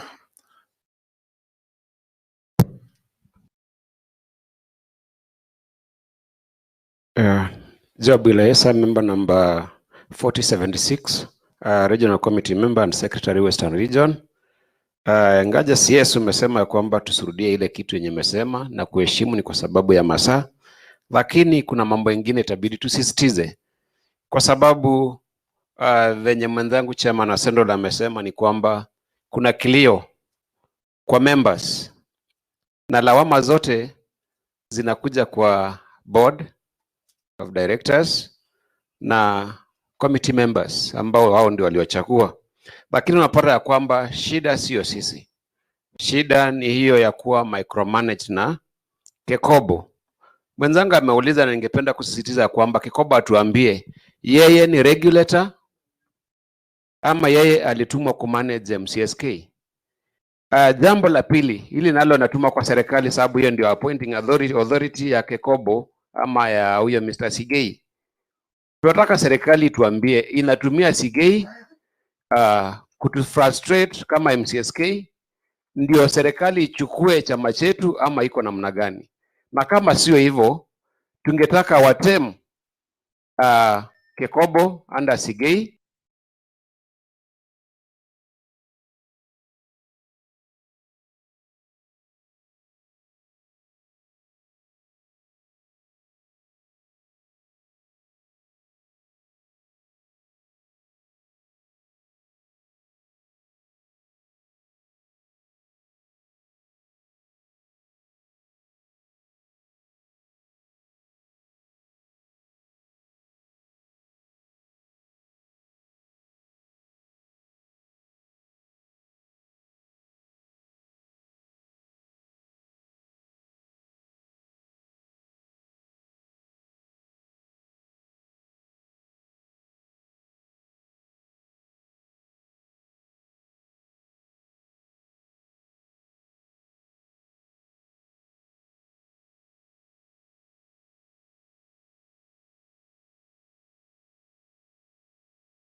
So tungependa ripoti mwende, bwana CS tusaidie. Hizo nini kifanywa, Sigei ambiwa ya kwamba hizi mambo tariffs kama yeye regulator angefaa kutuita sisi kama wenye kazi, tukae pamoja, tukubaliane ni taarifu gani, sababu hii ni kazi yetu. Yeye anakaa pale anatuamulia ndizi zetu zinaenda kununuliwa na pesa ngapi, na yeye haja contribute anything kutengeneza hii muziki. Hiyo haifai. Niko na mambo mengi, lakini wacha niachie wenzangu waendelee contribute kwa mengine. Asanteni. Asante Okoth. Kuna madam huko mwisho.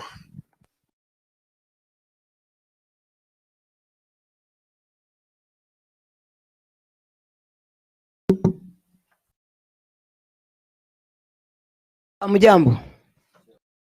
Kwa majina naitwa Francisca Mwania kutoka Eastern.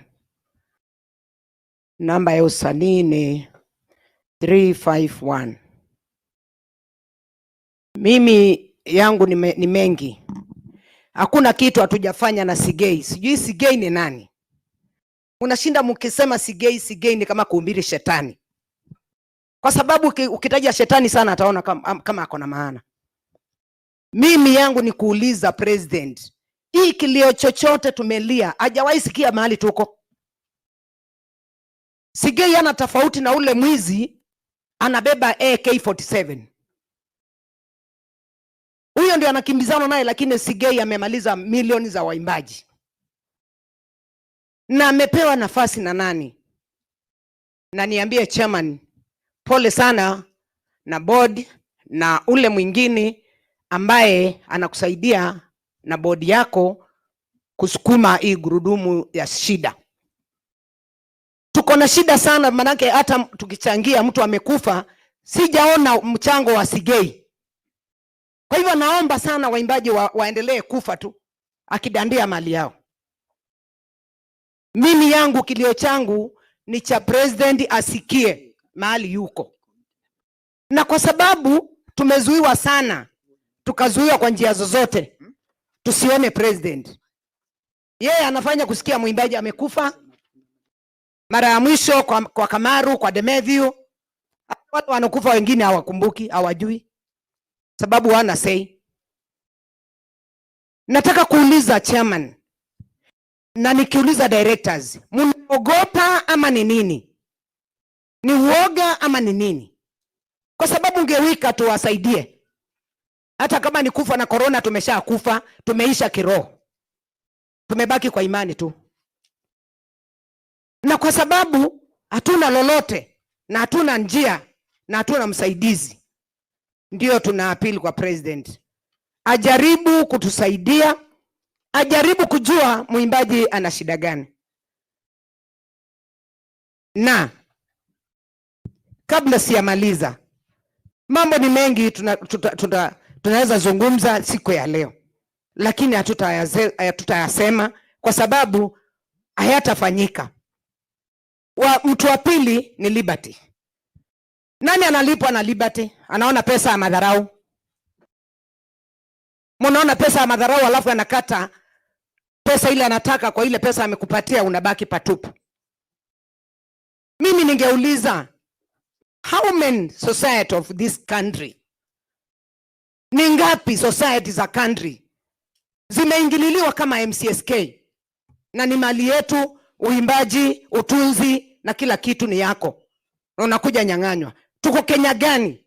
Nauliza swali. Na kwa nini hizo zingine society wako na uhuru na katiba yao? Ya mwisho nikimaliza, Mr. Chairman, tupangie tubadilishe katiba yetu, manake sioni vile mtu anaingia kwa nyumba na anaenda mpaka ndani ya kitanda analala. Sigei ameingia, ukamkaribisha, mkamwambia karibu. Nafikiri imelilia NSSF building tukiwa na mkutano na Sigei. Lakini anaona ni upuzi tu, anatoka pale anasema nitawaonyesha wajinga.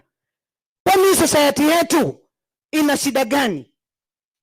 Ni kwa nini tunadhulumiwa as a musician? Kwa nini tunadhulumiwa na tuko Kenya? Kwani sisi ni foreigners? Hiyo ndio swali yangu. Kama si ni foreigners, Uhuru atuambie. hatuna maana. Tunaenda election, waimbaji tunaweza kaa kando because we are foreigners. Na tutapiga kura, Uhuru ambiwe, hatutapiga kura this round bila kujua tumesimamia wapi. Yangu ni hao machache, shida na tukula, tunakutana tukikaa kama tuko kwenye matanga. Thank you so much. Asante Francisca. Huyo ni member. She's not an official. And I would want to know if there is anybody who is a non-official. Isije kawa ya kwamba ni official so pekee wanaongea. If there's any member who is not an official seated behind there, weka mkono juu so they can give you yes. Ongea, Francisco umeongea. Yule mwingine ambaye ameweka mkono juu. If you're not a committee member, you're not an official, you just came as a member. Vile Francisca amekuja. Okay, inaonekana ni Francisca peke yake. Okay, upande huu tumalizie. Okay. Ni wewe. Okay, huyu akimaliza Asante sana. Mimi kwa jina naitwa Murisa Juma Kodero, member number 030. Nasikia kuna MCOs 3 naungana pamoja. Katikati ya MCOs 3, kitu gani MCSK ilifanyia kikubwa? Kitu baya. Ilifanyia kitu kibaya gani? Ndio kikubwa na sukuma MCSK kwa ICU ikufe for nothing. Siwezi kubali MCSK ikufe kama mniko bado hai. Mimi ni mmoja wa founder member wa MCSK. Bado tulitembea mguu mpaka Majengo. Bali tulianza hii society. Hawa watatu kama wanaungana pamoja. Na walala kwa wadi moja. Mbona MCSK peke yake msikume kwa ICU ikufe for nothing? Asante sana. Okay, asante. Bwana Morris, tunamalizia kwa sababu there's a lady there.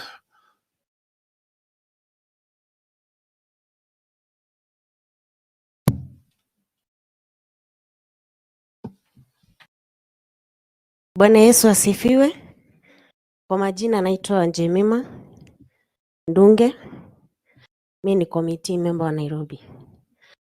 Kuna barua nimeona zikitembea kwa mitandao, especially sana zinarushwa za MCSK.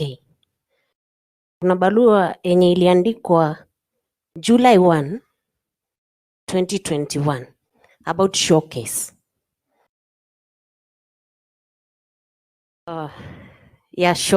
Showcase. Now, hizi CMO ziko pamoja. Lakini zile barua zinatembea ni za MCSK peke yake. Kama kweli tuko pamoja, mbona zizirushwe za kambu na prisi pamoja, ndio tujue hakuna wengine wanatengwa na wengine wanahurumiwa. Cha pili, naona ameandika members waandike kwa nini MCSK isikuwe Nao swali yangu tena ni hiyo. Mbona aulize members through mabarua na kuna public participation yenye anafaa kuita, tuulizwe hapo hapo, tujibu hapo hapo, tuelewe ni nini kona shida. Maana chama ni chetu kama members na tuko na haki ya kile kinachoendelea.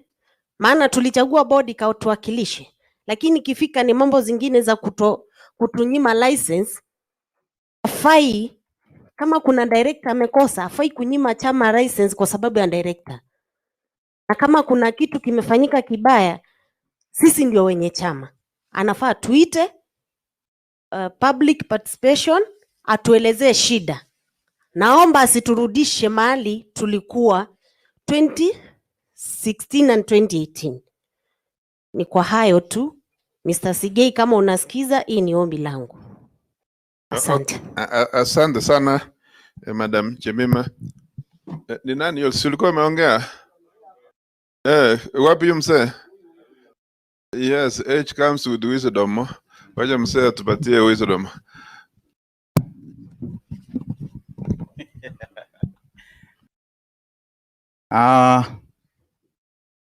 Na msalimu wote kwa jina la Yesu Kristo. Hamujambo wote. My name is Peter Shikoli from Western Province. My number is 677. Budget Committee member. Yangu si swali. Kama msee lazima nisungumuse na ofisi yetu, vijana wako ndani hapo na tunaona wanalekea. Kwa sababu 2014 tulikuwa na mama moja alikuwa anaitwa Miss Uma. Alikuwa kwa yeye nafasi ya CK. Alitusumbua na akakataa, hatuwezi kupata license 2014. Na tukachukua watu tukaenda kule. Tulikutana na yeye na license kesho yake ikatoka. Ofisi yetu headquarter, nataka mkae chini kama CK ameshinda nyinyi. Tuko hapa nje wengine tuende tukutane na CK huyo. Mchakoe committee tuende huko. Ya mwisho. Members, mtakubali tukuye tukusomewa fulani amekufa na hakuna mtu anasomwa jina lake ati tulimpeleka hospitali? Nataka ofisi yetu mchange hiyo system. Mtu akiwa mkonje nyumbani mkipata maneno mfanya haraka sana aende hospitali, mlipe bill badala ya kuja kusoma hapa fulani amekufa tusimame 1 minute silent. Hiyo hatukubali. Hatuwezi kubali hiyo. Asanteni. Asante mzee Shikoli. This side tumalizie hao watatu peke yao. And 2 minutes tumalize. Yes, huyu wapanda huu in red.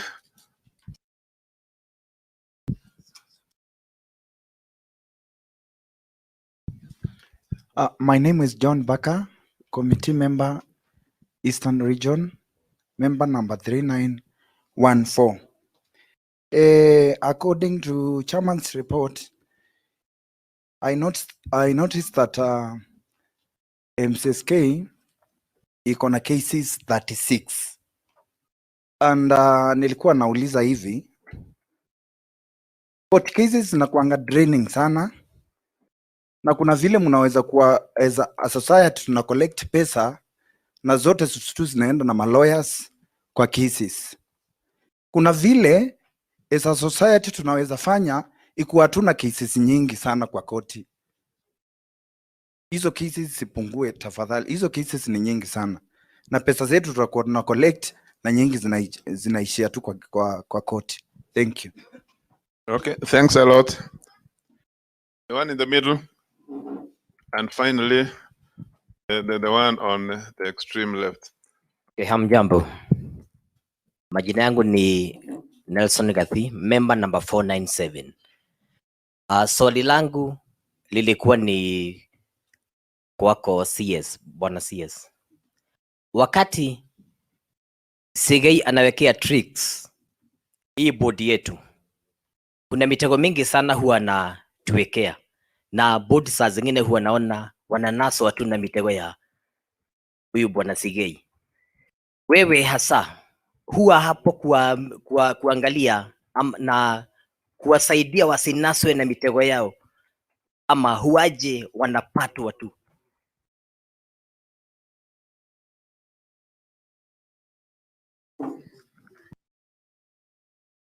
Jambo wanamuziki, mimi naitwa Hamans Dinda.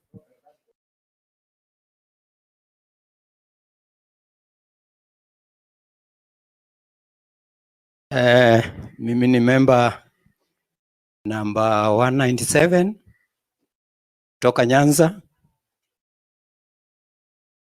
Ningependa tu kujua mahali ambapo pesa 5,000 killings ambayo tulikuwa napatiwa wakati member amepoteza maisha yake katika region yangu.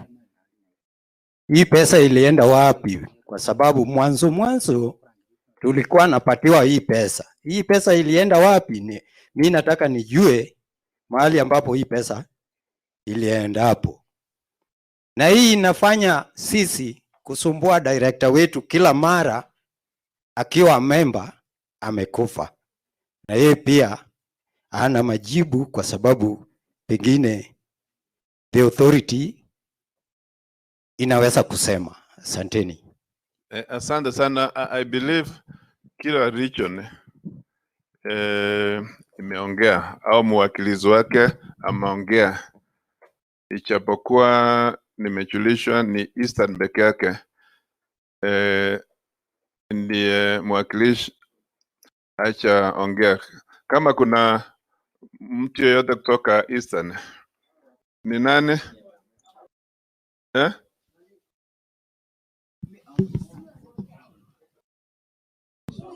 Ashaongea. Kama okay, kama alikuwa ameongea sawa. Sasa hata coast kuna mwakilishi yote from coast?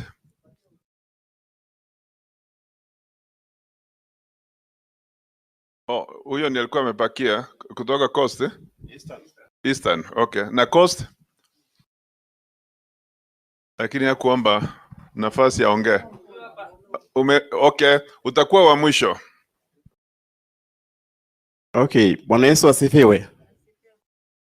Naitwa Caxton DN, member number 5720 kutoka Eastern, committee member. Mimi ningetaka kuuliza swali hili ya kwamba tumekuwa tukiona mambo mengi kwa mitandao. Barua nyingi tumekuwa tukipata kwa mitandao. Some of them are stipulated very well that the board members are given these kind of allowances. Zimeandikwa vizuri kama vile tu tumepata hizi zingine zinaandikiwa MCSK isema about the I don't know the show course or showcase, I don't know. They all come from Kikobo. Ningetaka the board ifafanue vizuri ama ikanushe kwamba they don't get these allowances, ili tujue kama committee members defend the members, maana wamevikiwa na hizi habari, wajue ya kwamba our bond is clean. Thank you. Okay, Mombasa.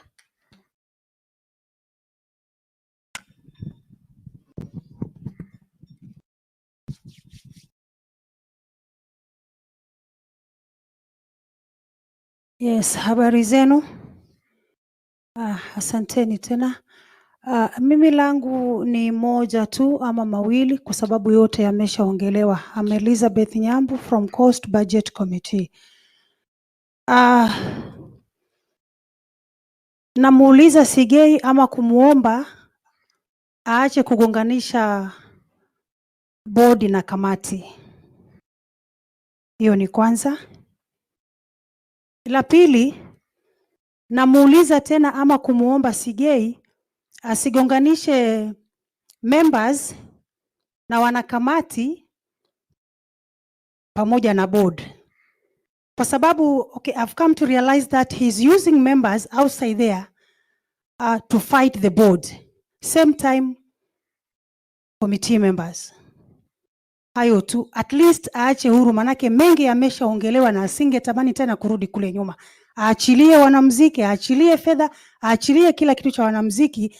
Na la mwisho pia ningesema ya kwamba ewe member ulioko pale mahali pale unaposikia ujumbe huu ama unapotazama, usitumiwe na Kekobo kupigana wenzako, kwa sababu yeye atakutumia, labda atakununua sijui, labda atakupa nini sijui, labda mmekubaliana mambo gani ili muendeleshe hiyo hali ya kugonganisha ama kulaumu. Lakini ninaamini ya kwamba baada ya maktaba yenu ama baada ya makubaliano yenu huwa haichukui hata muda mfupi, atakugeuka, manake yeye pia ni mwanadamu. Kwa hivyo wewe mwanamuziki kule nje, afadhali utafute ukweli kwanza ambao utakuweka huru kabisa kuliko kununuliwa ama kutumiwa vibaya na Kekobo, umpige mwanamuziki mwenzako na kesho bado kile amekupa ama kile umepewa utakimaliza within 1 minute, utakuwa sawa na yule ambaye hata hajafaidi. Tuwe kitu kimoja, tupiganie chama chetu, tusonge mbele pamoja. Asanteni. Okay, asante sana. Sasa kuna members 18. Kuna wale ambao wametoa mapendekezo na kuna wale ambao wameuliza maswali. Yale maswali ambayo yalinilenga ningependa kuyajibu, ndipo nipatie chairman nafasi jibu yale maswali ambayo yalielekezwa kwake. Kuna member ambaye aliuliza ya kwamba ni kipi ambacho company secretary anafanya ndio kutansua MCSK kutoka haya matatizo. Kwanza ningependa kusema ya kwamba matatizo haya kuanzia jana, yalianza kitambo. Kabla hata sijaingia MCSK.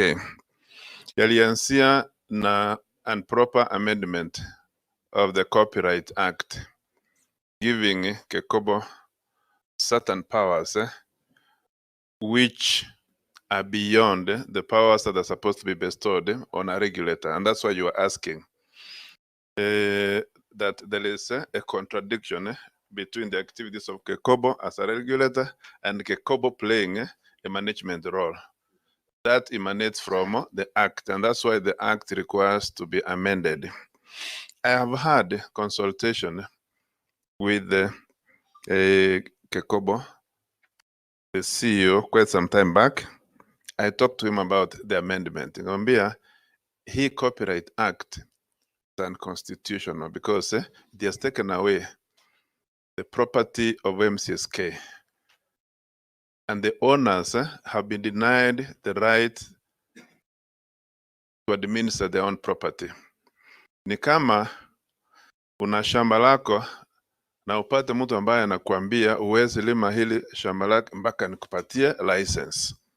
It doesn't make sense. Because MCSK belongs to members. It's owned by members. And therefore, nobody else should dictate members ni hivi ndivyo mta-administer rights zenu.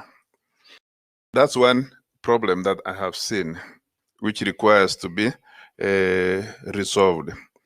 Ingine ni blank tape levies. I discussed with Kekobo and I told Kekobo that there is no way you can remove MCSK from the management and exploitation of blank tape levies, because blank tape levies na revenue ambayo inatoka huko inapatiana watu wengine including Kekobo itself, but MCSK members hawapati na wao ndio wenye muziki.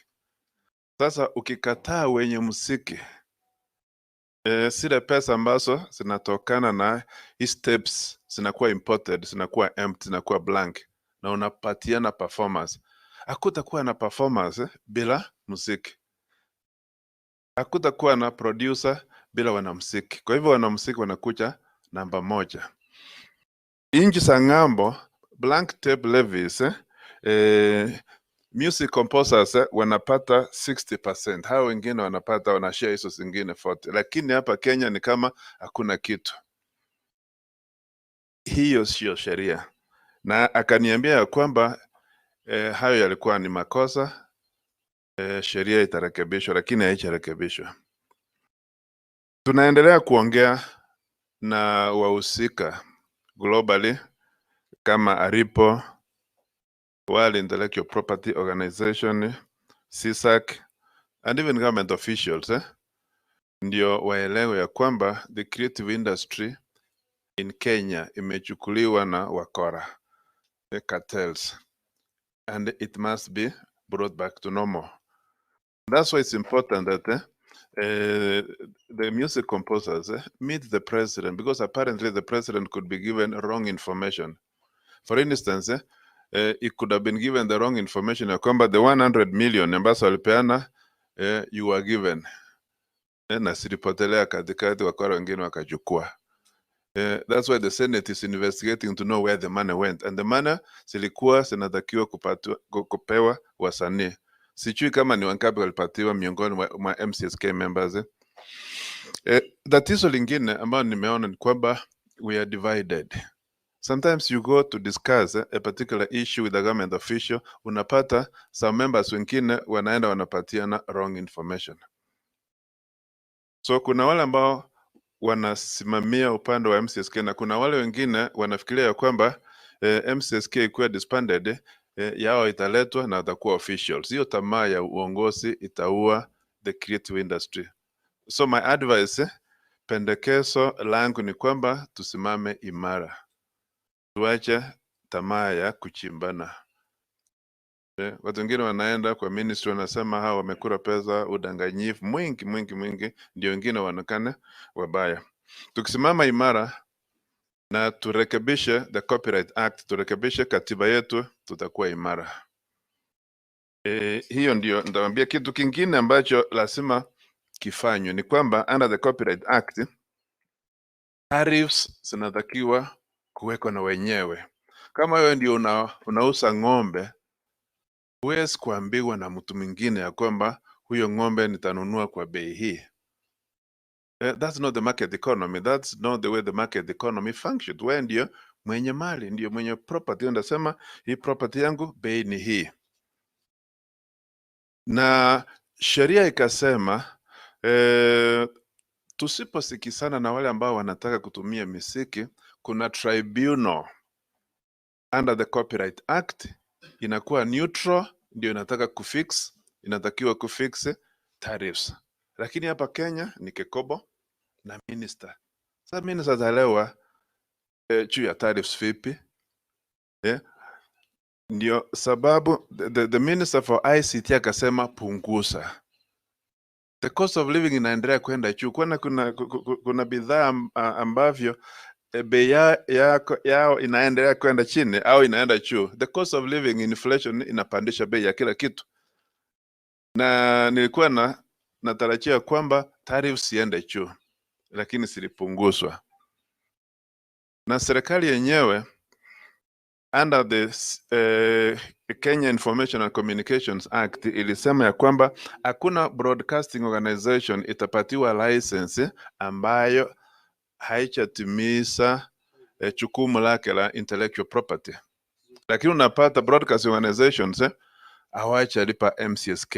In fact, ni Citizen peke yake ndio nimeona imeanza kulipa, zingine hasilipi. Kuna over 300 radio stations. Over 300 radio stations na TV stations almost 100. So the sikilipa na serikali ikisaidia, kwa sababu serikali ndio ina license all these broadcasting stations, pesa zitakuja. Lakini ni kama serikali imeignore its constitutional obligation, kwa sababu katiba inasema the state shall protect, promote and support the intellectual property rights of the people. Hiyo ndio katiba inasema, article 40 sub article 5. Kwa hivyo sasa ni vipi serikali imesaidia wasanii vile katiba inasema? Hiyo ndio tatizo ambao inaona. Kwa hivyo hayo ndio majibu ambayo ningeweza peana, ya kwamba tunajaribu vile ambavyo tunaweza through external pressure, internal consultation, government officials, relevant ministers, including Kekobo, to engage them so that they can understand. It's better that you know that the Kekobo is bigger because it has even your own representative who is a music composer, who should be defending your interests. I don't know who he is or she is. You should also ask, because you're supposed to be represented on Kekobo. Kekobo iko na directors ambao wengine wanatoka kwa university, book publishers, music composers, and some government officials. So waja tujue ni nani yule ana represent also musicians, so that we know the extent to which ana represent musicians. If he doesn't represent musicians, mutoe huko, muko na nguvu. Tuweke Matoke huko kutoka Kisii kama ni Matoke, ataweza hiyo kazi. Au mtu mwingine. So Chairman, you can now take the floor and answer the rest of the questions. I'll just guide you. Chairman, in the manner in which they were asked.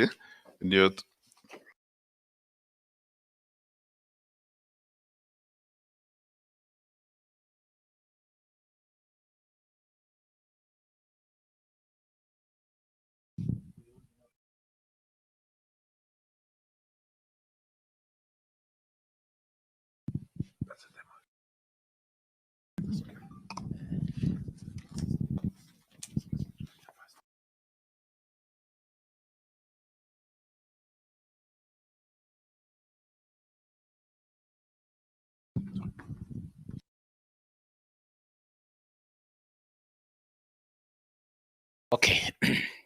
Nataka niweze kuwajibu maswali kwa haraka, maana hata muda tunaambiwa hatuna. Wote wale mmeuliza maswali nimekuwa nikiyanakili ama nikiyaweka sawasawa, na Caxton ndio ameuliza wa mwisho, na ameuliza kuhusu directors remunerations ambazo anaonanga zikisambaa katika mitandao. Ningetaka niweze kuwajibu na wale wanatusikiza ama wanatuona namna hii, ya kwamba katika katiba yetu members wa MCSK waliweka sitting allowance ya director ikiwa 7,500. Hiyo ni sitting allowance. Kuna traveling na kuna chakula, like siku ya leo. Sitting allowance hakuna chakula, lakini leo tunakula, na hakuna kutembea kwa gari ama pale pengine ama kulala, na hiyo mambo yote iko hapo, ndipo tofauti inaweza kuingia. Lakini mambo ya sitting allowance yetu ni 7,500. Hii ingine ikiongezeka ni kulingana na mahitaji na hali vile ilivyo na sheria inaikumbali. Mambo ya regulator wetu kuandika barua na kuweka kwa social media, chairman anafaa kulipwa hii, director anafaa kulipwa hii, sio jambo la kisheria, sababu nyinyi ndio mna haki na ruhusa ya kujua ni nini director atapata, ni nini atakuwa anaenda nayo akiwa katika mkutano, lakini sio pahali pengine. Kwa hivyo hiyo ni yeye alikuwa ameweka, na pengine ilikuwa ni mtengo kwake ili tuweze kuchukua mishahara tuingie katika shida, maana directors wana allowances, sio mishahara. Kwa hivyo nikijibu hiyo ni kama kusema wanakamati, tukiwa hapa nyinyi mmekuja hapa na muko na sitting allowance, lakini Kekombo injawapatia sitting allowance. You are the members wale mnaweka hiyo, na ndio maana hata mnasema mnarekebisha katiba. Kwa hivyo ingekuwa ni makosa ama ni criminal nyinyi kuja hapa na kupewa sitting allowance. The answer is no. It is right, being your man, being yourself, na mnakuja hapa kuwakilisha society yenye mnafanya, na iwezi fanyika hivyo bure. Kwa hivyo until when members mutaongeza allowance za directors zikuwe either 10, 20, 30, 100 ama 50, hiyo ndio tutaweza kufuata. Hii ingine ni mtengo, na tunataka kama mtapindua katiba na muone directors wa remain na hiyo, ama mpunguza ama iende mbele, tuweze kuenenda na mipangilio ya chama na vile chama kinastahili. Maana wakati mwingine watu wanaweza funja sheria ama wanaweza wekewa mtego bila kujua. Barua kwa social media ni barua kama zile zingine. Jambo lile lingine, kwani ni MCSK tu barua zake zinaonekananga? Tunaandikiangwa barua sisi wote, lakini rekenji inatoka ya ile ya MCSK. Hiyo ndio inarushwa, lakini sisi zote tunaandikiwa barua. Hivyo ni kumaanisha we mbaya au wengine ni wazuri, hivyo iweze kuonekana katika social media. Na vita ya social media wakati mwingine ni mbaya, maana mimi sitaandika ile barua. Mimi nikiandikiwa nina respond, sitaiweka kwa social media ama hatutaiweka ndio muone. Hiyo sio uongozi. Kwa hivyo mwenye huwa anaweka barua katika social media ama anarusha kwa members ni kugonganisha directors na members, na hiyo ni makosa pamoja na community. Jambo lile lingine naweza nikasema ni kwamba members, kuna member ameuliza ya kwamba whether the Kekombo ni manager ama ni regulator. Sisi tunamjua kama regulator. Kile kilichoko ni kweli, it is in the public domain, ya kwamba amekuwa ama Kekombo imekuwa ikifanya kazi ya CMOs na inataka hivyo ifanye, na itaki CMOs ikiwa na especially MCSK. Kwa hivyo sio siri, maneno iko namna hiyo, lakini chama chetu ni private, sio cha serikali. Kwa hivyo tunahitaji na tutahitaji ile heshima yetu ya chama chetu na tufuate sheria, sio kwamba tukiwa tutajiongoza kama chama tunaenda kando. Lakini kichapo chenye tunapata sio vile mtoto mzazi anayempenda anavyomtunza. Sisi kama MCSK tumekuwa tukionewa na kuna dhuluma kuhusu mambo kama hayo. Kwa mfano, mwaka wa 2017 hatukuwa na license. Kama hatukuwa na license, regulator Kekombo ingekuwa inaturegulate? Niambieni ndio ama la. Hakuna. Wale walikuwa na license ni mpake. Ni kwa nini MCSK inasumbuliwa ama inaulizwa ama inanjibu mambo ya 2017 wakati ilikuwa na license? Na yule alikuwa na license aliokota pesa, na hizo pesa alitumia vile anavyotaka na hakuna mtu anamuuliza. 100 million president alitupatia. Pahali zilienda kwa mikono ya serikali na zikapotelea huko, ni nani anauliza?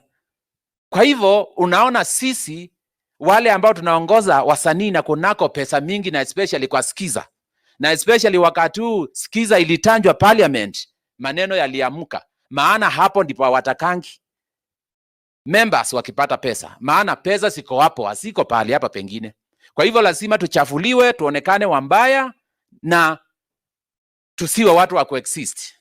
Kuna CMO ingine moja inatakikana na mnataka mupeanwe huko. Kwa hivyo kama you are ready to go there, it's okay. If you want to remain to your society, then you will have a say. And our say is, I am a member of MCSK, na ni chama changu na ni chama chako. Hakuna mtu ako na ruhusa wa kutuchukua tupeleke pahali, sisi ndio waamuzi. Kwa hivyo kilio chenye munalia na munachoongea ni cha kweli. Jambo lile lingine tumeulizwa ni kwamba ni kwa nini collection zimekuwa tangu 2015 zikiendelea kuwa mbaya na mbaya na mbaya. Tumekuwa na challenge members tangu 2020. Sasa tuko 2021 inaenda kuisha. Hatuna license na hakuna chama kiko na license. Kwa hivyo hata wakati mwingine tunaambiwa our license will be revoked. Tunashangaa ni gani? Sasa license zenye tuliapply ama ile tumeapply kama MCSK hatunjaipata. Na hiyo sababu public wanajua hatuna license inachangia kutolipa. Shida zenye zinapatikana katika uongozi wa Kekombo kutoka kwa regulator ina affect license zetu kabisa. Collection, that is. Kekombo ilienda ikakaa chini na watu wanaotumia miziki zetu kama nyinyi vile mlivyo. Alafu wakatengeneza tariffs na zikawa ziko chini sana. Hata tukiokota pesa ni kidogo sana. Shida tuko nazo na unzuri mnasijua, members mnasijua. Jambo lile lingine ni kwamba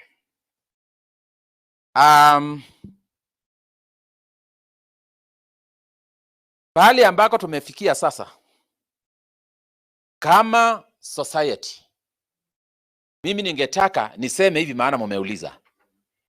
Shida iko. Hata msingoje sasa muitwe muambiwe. Ningewaomba muamuke. Members mjue tuko katika hali mbaya.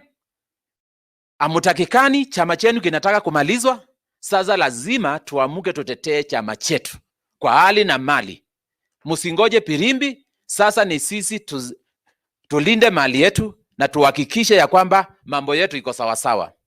Pesa zenye ambazo hasinjaokotwa kulingana na ripoti yenye nimezungumzia ni almost, naweza sema 99%. Tumeokota tu only 1%. Pesa zingekuwa zimeokotwa sawa sawa, mambo ingekuwa na shida. Tungekuwa tuko na pesa. Now we are going to distribute. Mwingine ameniambia nikisimama hapa niseme what are we intending to do from here. Ni kweli tunataka kufanya distribution. Na hiyo distribution I am not declaring it now here.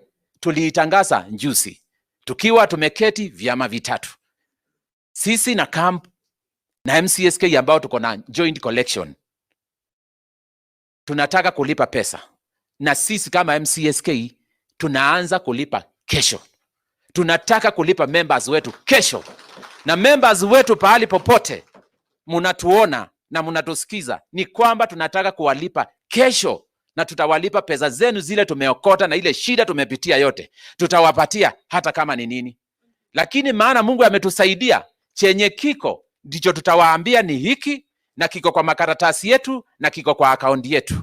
Mambo mengine musisikie. Kile cha maana na cha msingi ni kwamba sisi tunawapatia pesa yenu, na tuliamua tunawalipa na tutawalipa pesa yenu by tomorrow. Mungu awabariki sana. Thank you so much.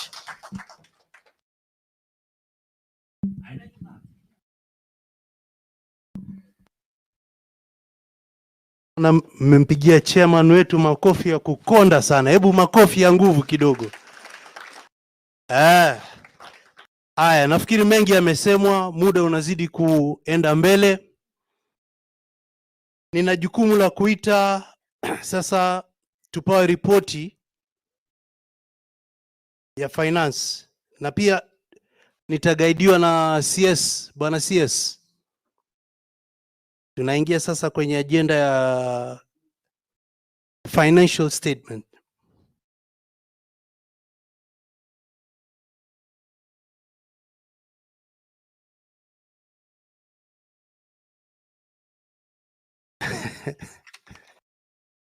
Nimeitwa kidogo.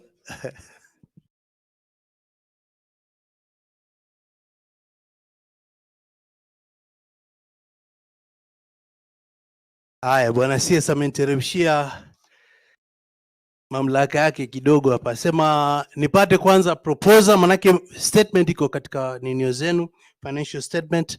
We need a proposal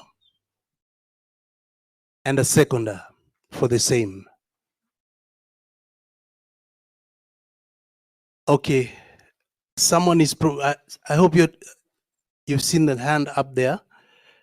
The proposal, we need a seconder right at the back there. Simama useme jina lako, na simama useme jina lako tafadhali.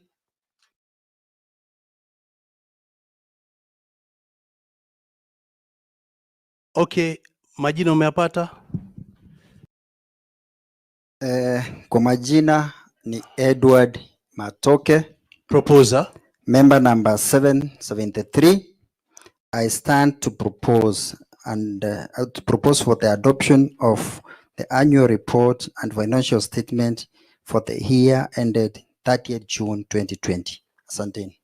Please, your name and membership number. The seconder.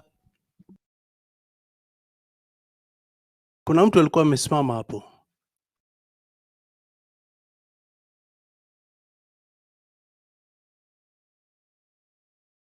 Washa microphone tafadhali. Mimi naitwa Luke Eloyon, member 1023, na nimesecond hiyo minutes. Okay, to receive, consider, adopt the financial statements for the year ended 30th June 2020, together with the directors and auditors report thereon. Anayehusika takuja hapa mbele.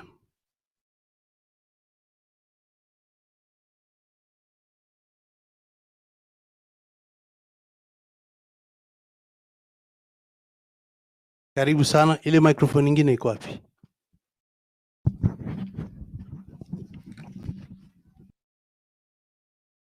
Karibu sana. Tanguliza na your name please.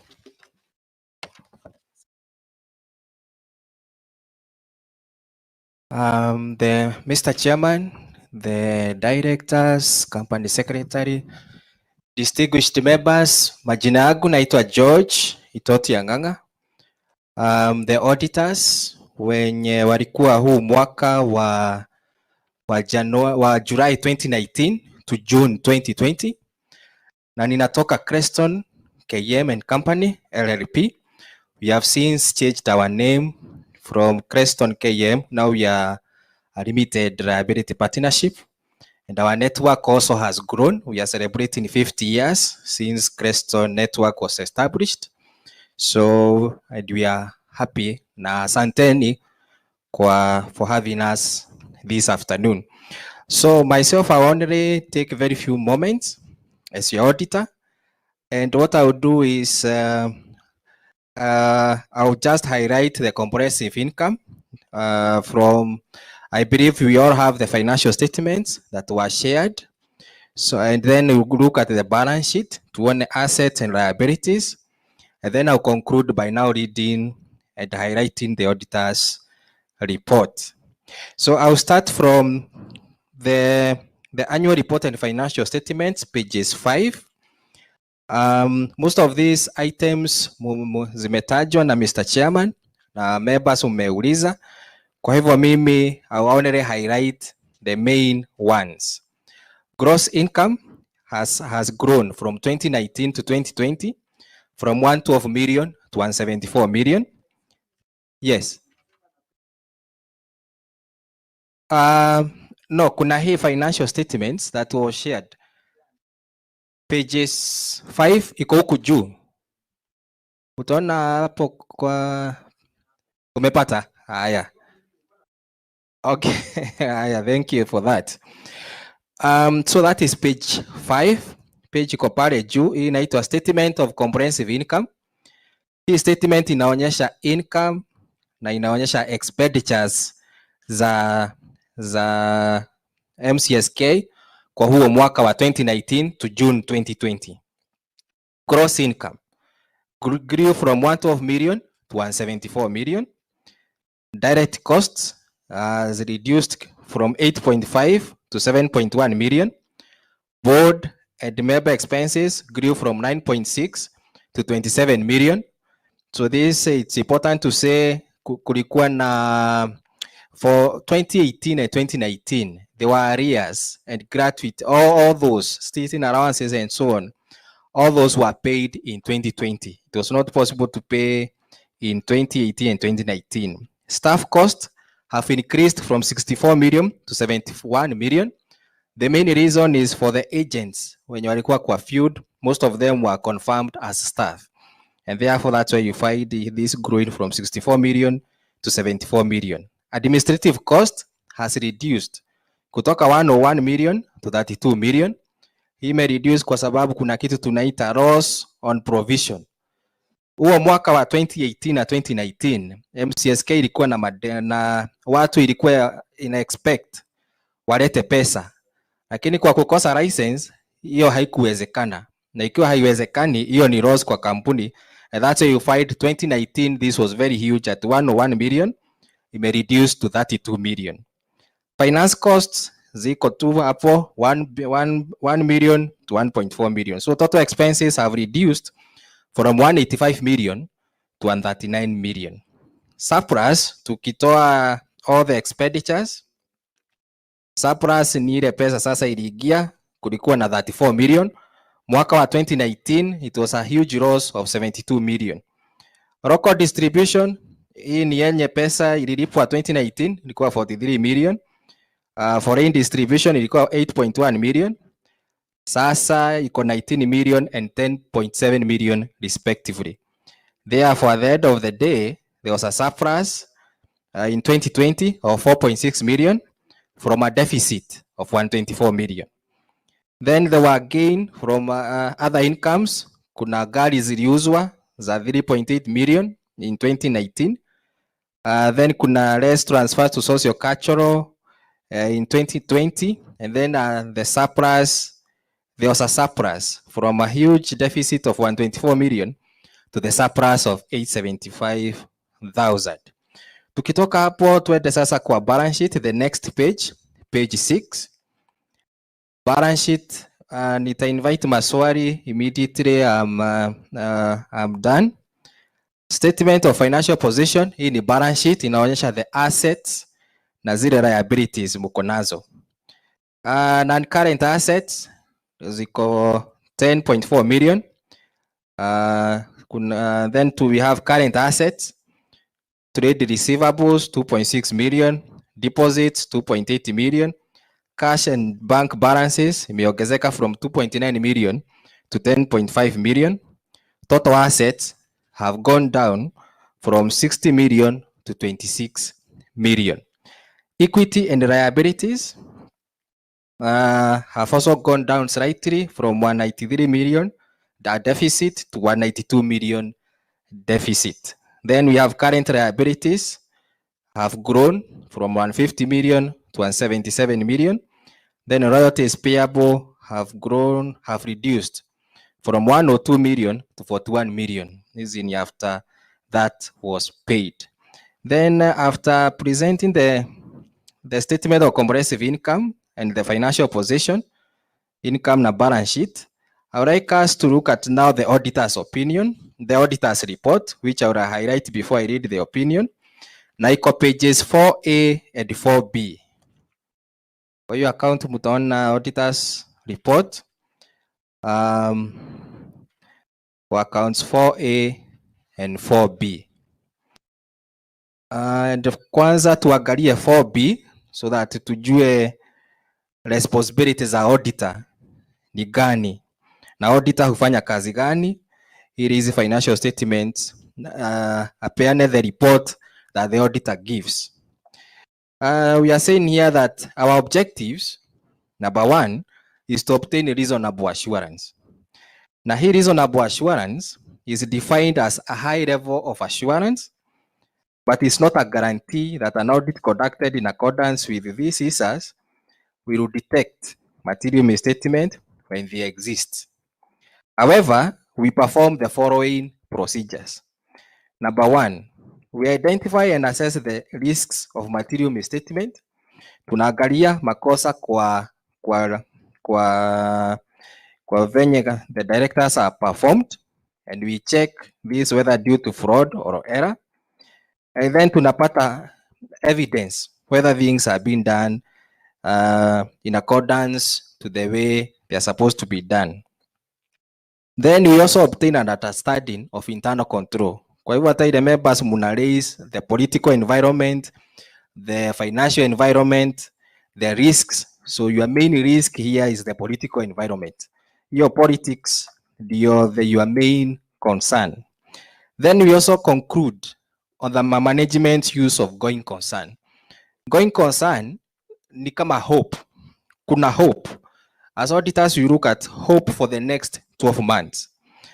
And we have highlighted in our report that if I take you to the last page, page 20, you'll find that there is something called going concern, the hope.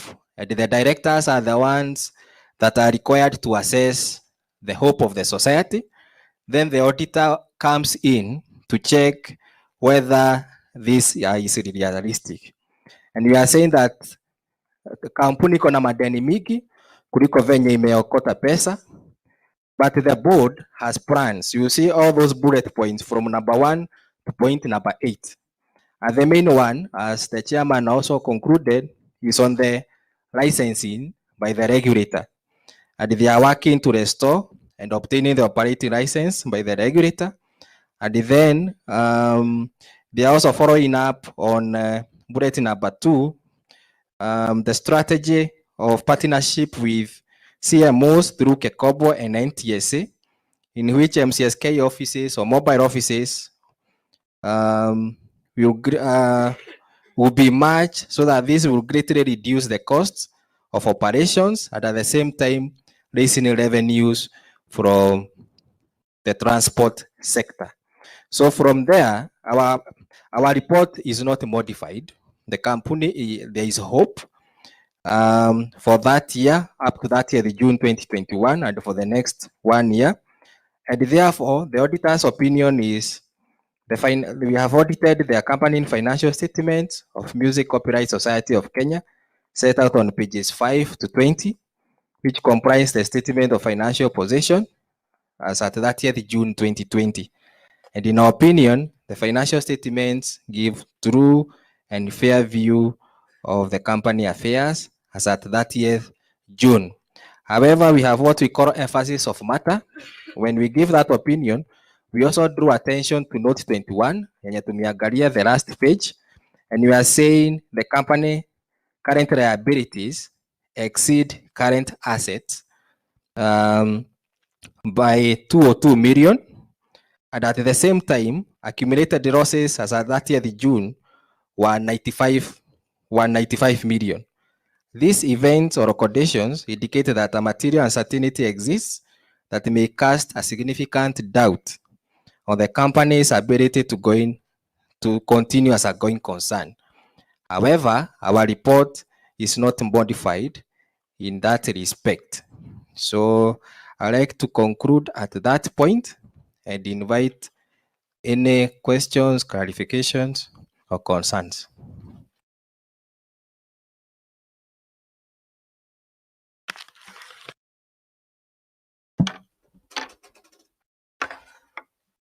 Okay, if there are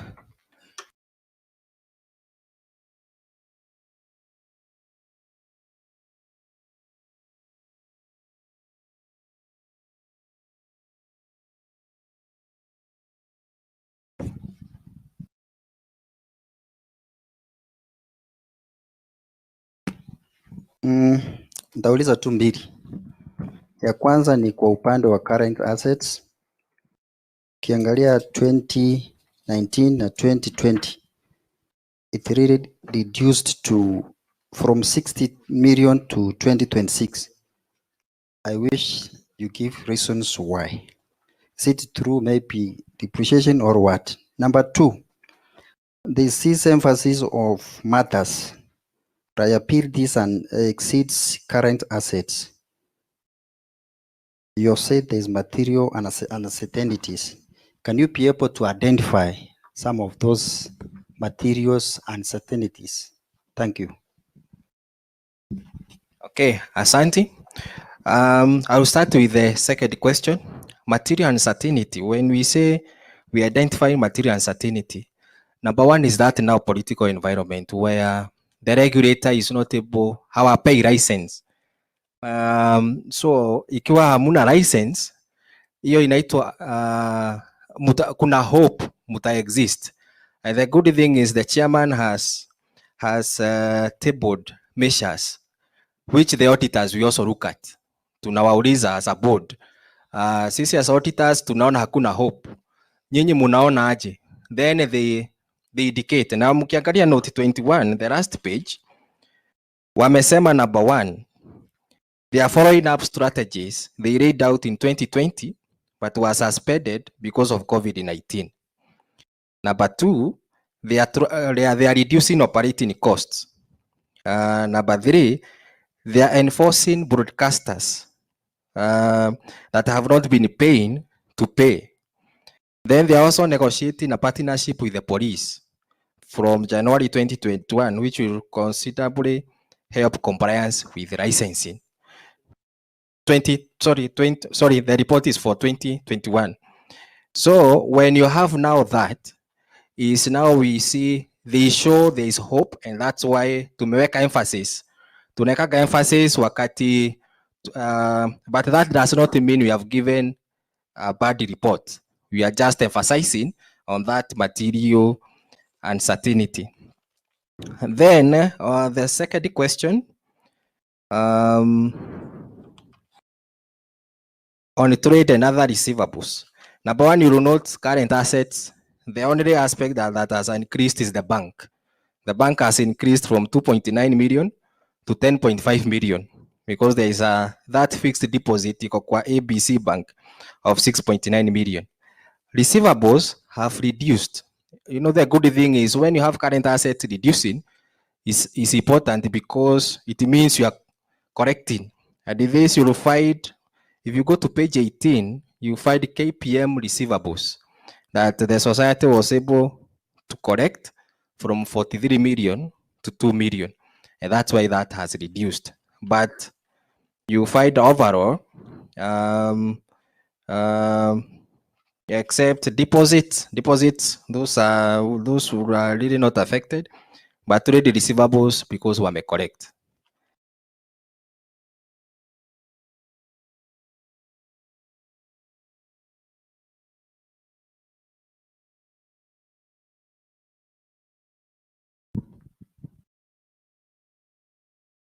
Thank you for that. But I want you maybe from your side, you have identified one of the materials as uncertainties as the political environment. As an auditor, what is your advice or opinion, honest opinion?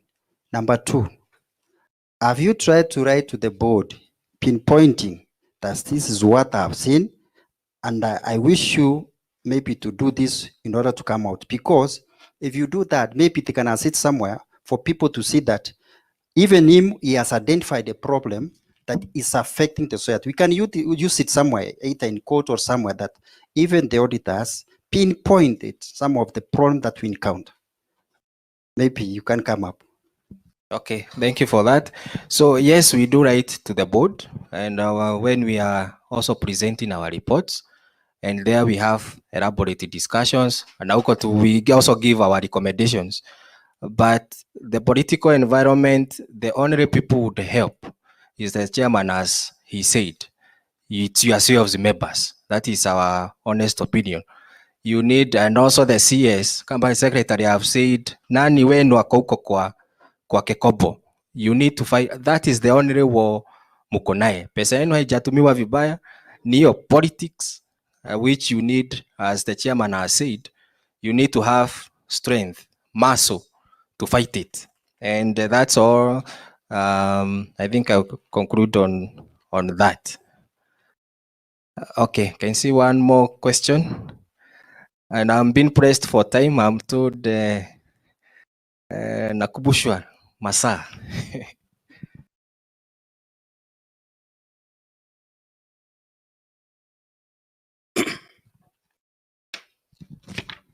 Thank you.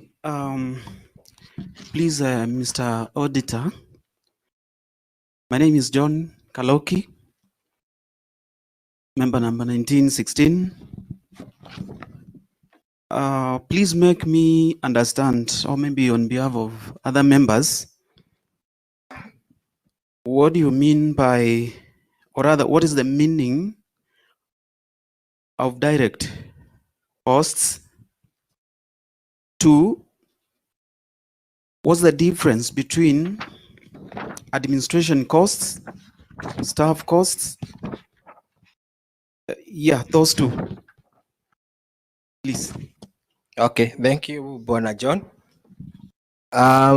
What I did is I went through the report on a high level, but if you need to see the direct costs, you need to see the staff costs, you need to see the administrative costs, utaziona from pages 15 to pages 16.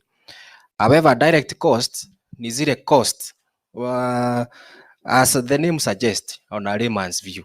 Direct cost ni hizo cost, you must incur them as you are trying to make income. Number one ni marketing, na wale agents wako kwa field. Salaries, these are mostly the fixed ones. Uko na employees kwa all the branches, the headquarters, and they need to be remunerated because of the services they are giving members. Those are the staff costs. Hizo zina relate to the employees. Admin ni those costs with rent, repairs, office expenses, legal fees, security, motor vehicle expenses, consultancy, all those. It's just a classification that is required by the standard on presentation of the financial statements. I hope nimeweza to answer your question. Okay. So with that, I would like to conclude, and then nawashukuru sana. Thank you very much.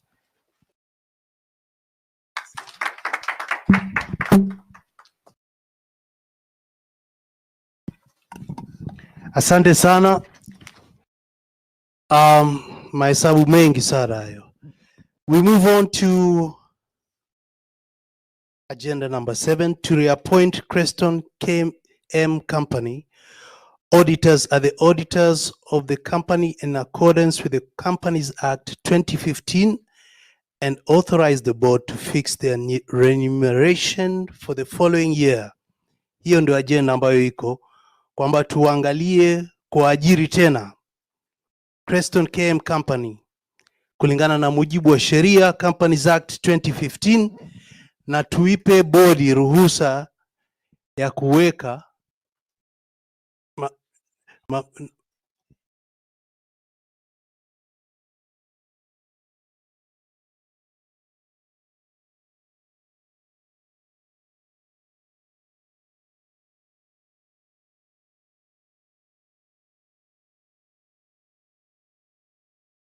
being reminded, but I was reading out item number 7 on the agenda, and then we will seek for the adoption of the financial report or statements.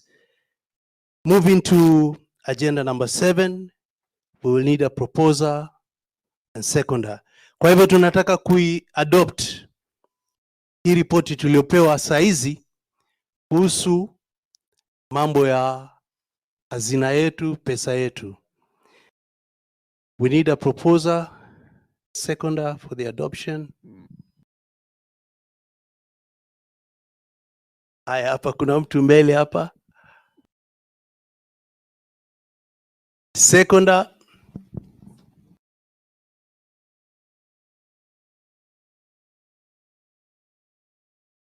One more time, proposer. I can't see you are right at the back there. There's some light in my face. So wale mnamuona huyo, mnamuona vizuri, mtachukua jina lake.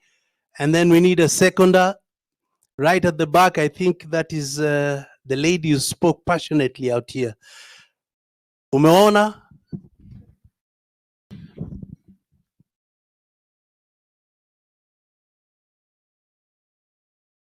Lucas Kebiro Dongo, member 1970, I propose. Alafu yule pale.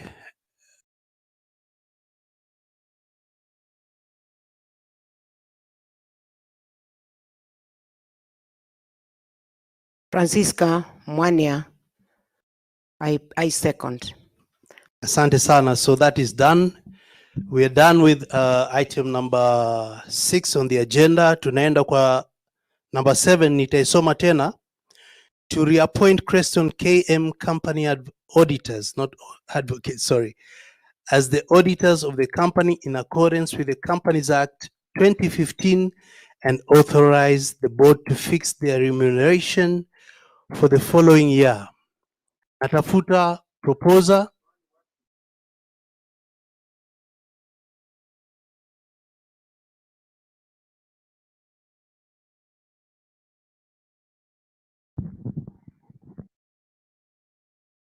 In the meantime, mujitayarishe, yule ata propose ni muone, yule ata second ni muone, tafadhalini. Maybe something they have I'm forgotten. coming to you. Maybe something they have forgotten, and maybe next time, don't repeat that mistake.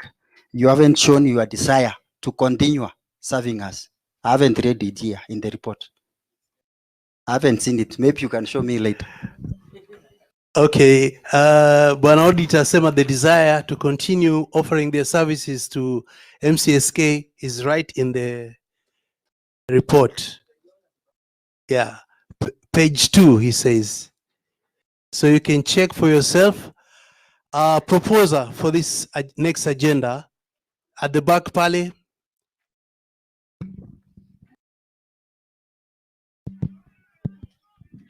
Yes, my name's Hassan Ben Malongo, member number 4989 from Nyanza region. I propose the reappointment of Creston KM Company auditors as the auditors of the company in accordance with the Companies Act 2015 and authorize the board to fix their remuneration for the following year. Asante sana. Nitakuomba second tu. Hiyo mimi nishasoma hiyo nyingine. Kwa hivyo uta second tu.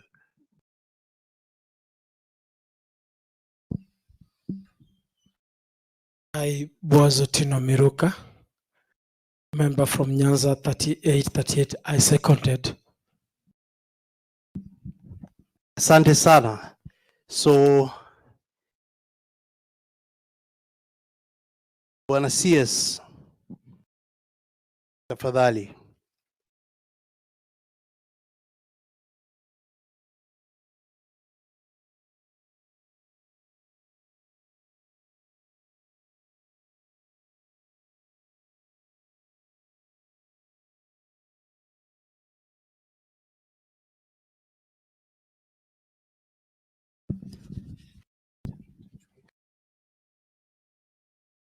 Now, dear members, we are on the last agenda item to consider any proposition which may have been submitted within 48 hours before this meeting. And I have with me 5 written propositions. So if the proposer is not there, then I'll just read them and then you make a resolution on that proposition. On 5th July this year, one James Waome Ngunyi wrote, and this is what he wrote. I hereby propose and request some considerations in the coming virtual general meeting. 1, that the SKISA money be brought back to CMOs. 2, that the term of the sitting directors be extended for another 1 year since their activities were disrupted by COVID-19. These are the 2 propositions that have been made by one James Waome Ngunyi. I don't know whether James Waome Ngunyi is here. Oh, let me see. Member number 1303. Nairobi region.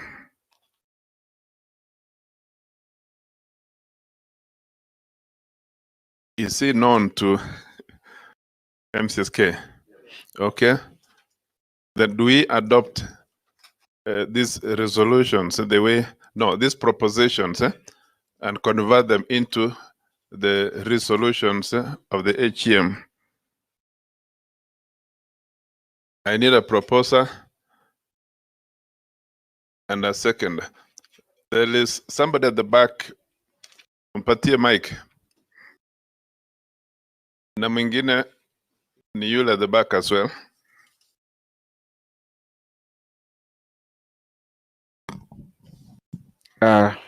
Job Elesa, member number 4076, I propose.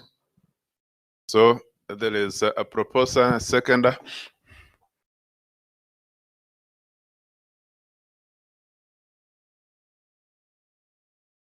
I am Agricola Mwawasi, number 883. I second. Okay. Thanks a lot. So that the propositions have now been converted into the resolutions of this HM. The second letter dated 10th July 2021 from Francis Kavu Danger, member number 2018. Any objection to this member? So he's a member. And this is, oh, okay, here's 3 propositions. So number 1, postponement of elections of MCSK. Number 2, amendment of memorandum and articles of association before elections. And number 3, extension of director's tenure by 8 to 14 months.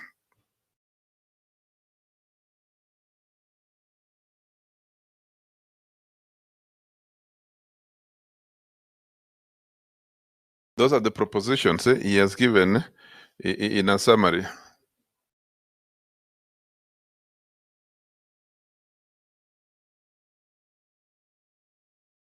Do we adopt the propositions or do we reject them? Yes, Western.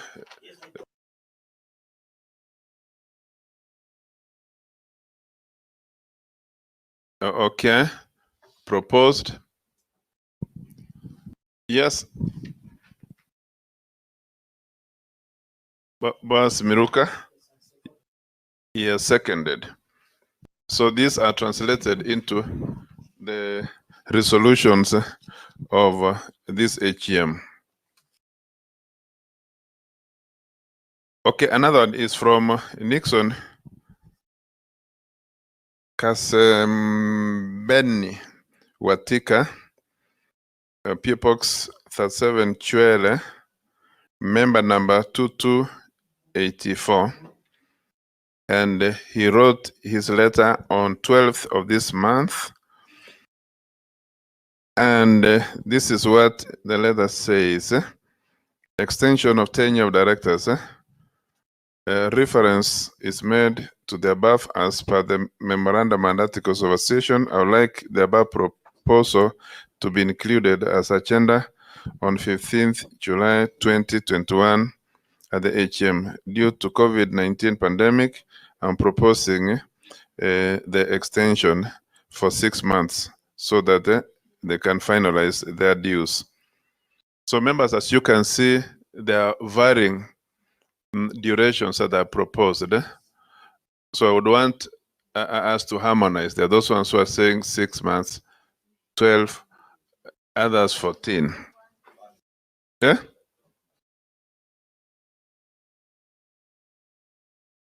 So members, do we harmonize and then call 1 year? Okay. So it's overwhelmingly resolved that the extension be for 1 year.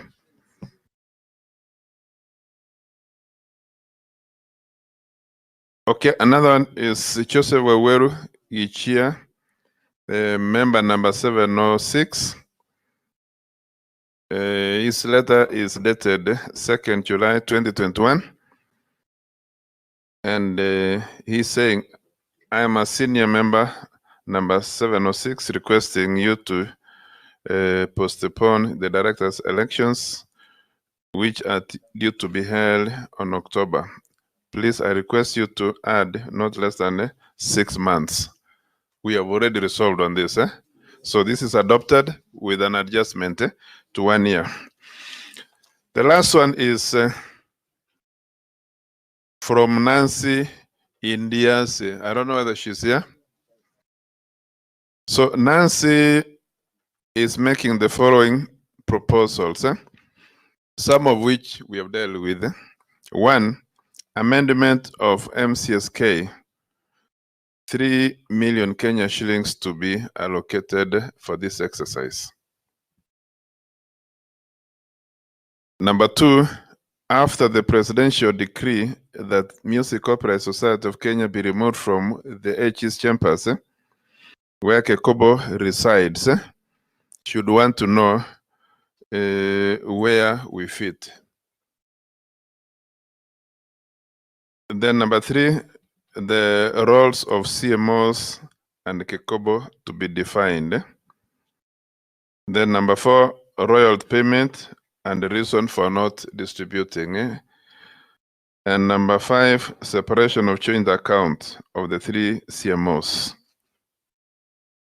There are those propositions that have already been settled, and there are those ones that have not been addressed.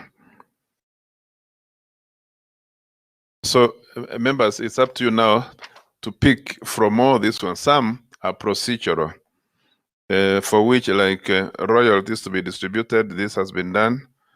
Separation of joint account of the 3 CMOs. What do we say about that? That's what she's proposing, that we should not be having a joint account. Okay, so it's resolved that the accounts be separated. The roles of CMOs and Kekobo to be defined, that's really beyond the scope of this body to do. That will be done during the amendment of the Act. And then even after the presidential decree, the Music Copyright Society was removed from the HE's chambers and the Kekobo remained there. So in essence, saying that Kekobo then should not be having any role over CMOs. Then that should be dealt with by the directors. Yeah, yes, I suppose. Then amendment of the constitution, she's proposing an allocation of 3 million for that purpose. I do not know the basis of the 3 million. I would propose that since you had resolved that the constitution be amended without further delay, then trust your directors to look at the dynamics involved and then come up with a budget. Yeah, I think then we resolve so. So then that brings us to the end of the propositions that have emanated from various directors. And at this stage, yes?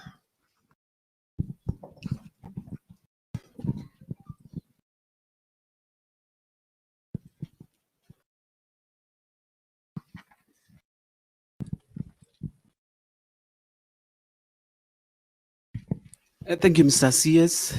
My name is John Kaloki again.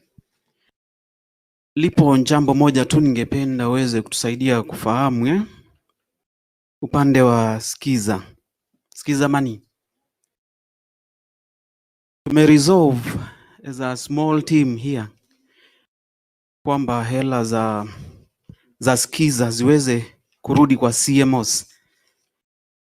Na tunafahamu kwamba ipo ile Malindi High Court ruling ya 2016 ambayo inasema ya kwamba ni jukumu la an individual, the right holder, kujiamulia yeye mwenyewe hela zake zipitie wapi.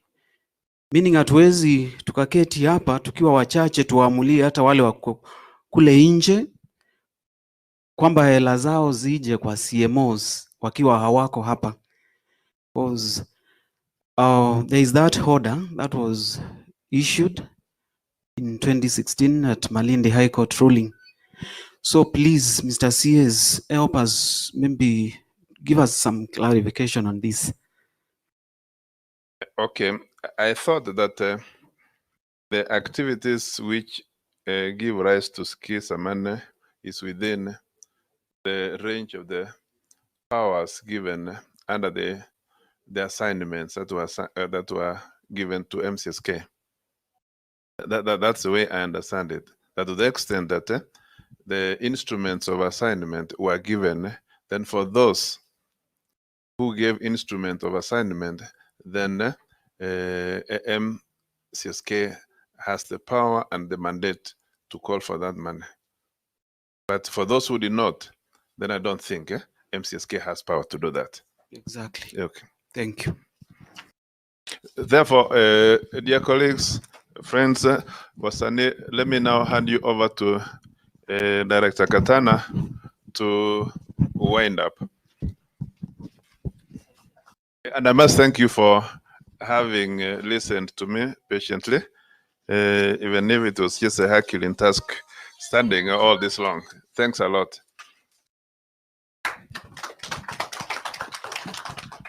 Muongezeni CS makofi tafadhalini. Unajua unamwita CS lakini hamwezi kufuta jina daktari. Huyu ni daktari wa mambo ya intellectual property na amesaidia MCSK kwa njia kubwa sana. Kila kilicho na mwanzo hakikosi kuwa na mwisho. For every little good thing there's got to be an end. And we are approaching the end. Lakini kabla ya hivyo lazima tuseme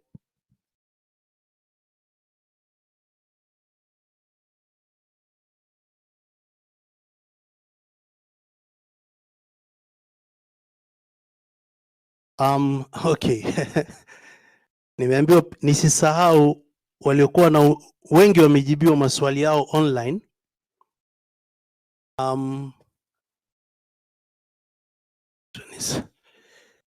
Kuna maswali kadhaa yameulizwa online. Ni mengi, sitayagusia yote, mengine yamekuwa yakipata responses. A lot of people asked why are our questions or comments being deleted. No question or comment was deleted. It's only that on the right-hand side of your screen, you can scroll to see all the questions, all the comments. So 0 was deleted. We have some few comments. Nani, Robert? There's some questions that came through. Yeah, that's the laptop, but it's not mine and it needs a password, I think.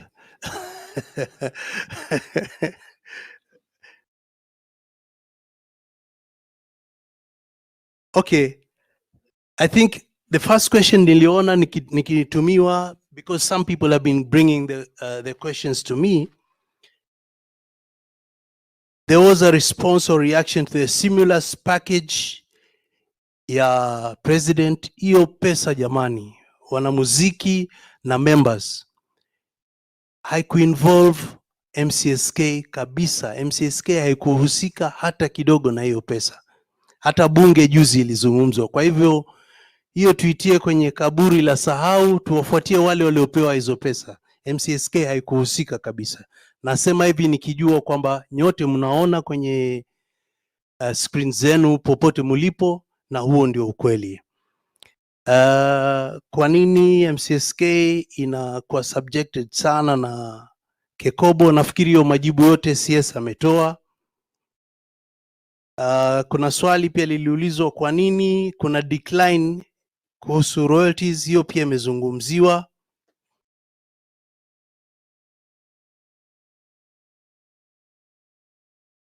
Kuna maswali mengine yaliyokuwa online hapa.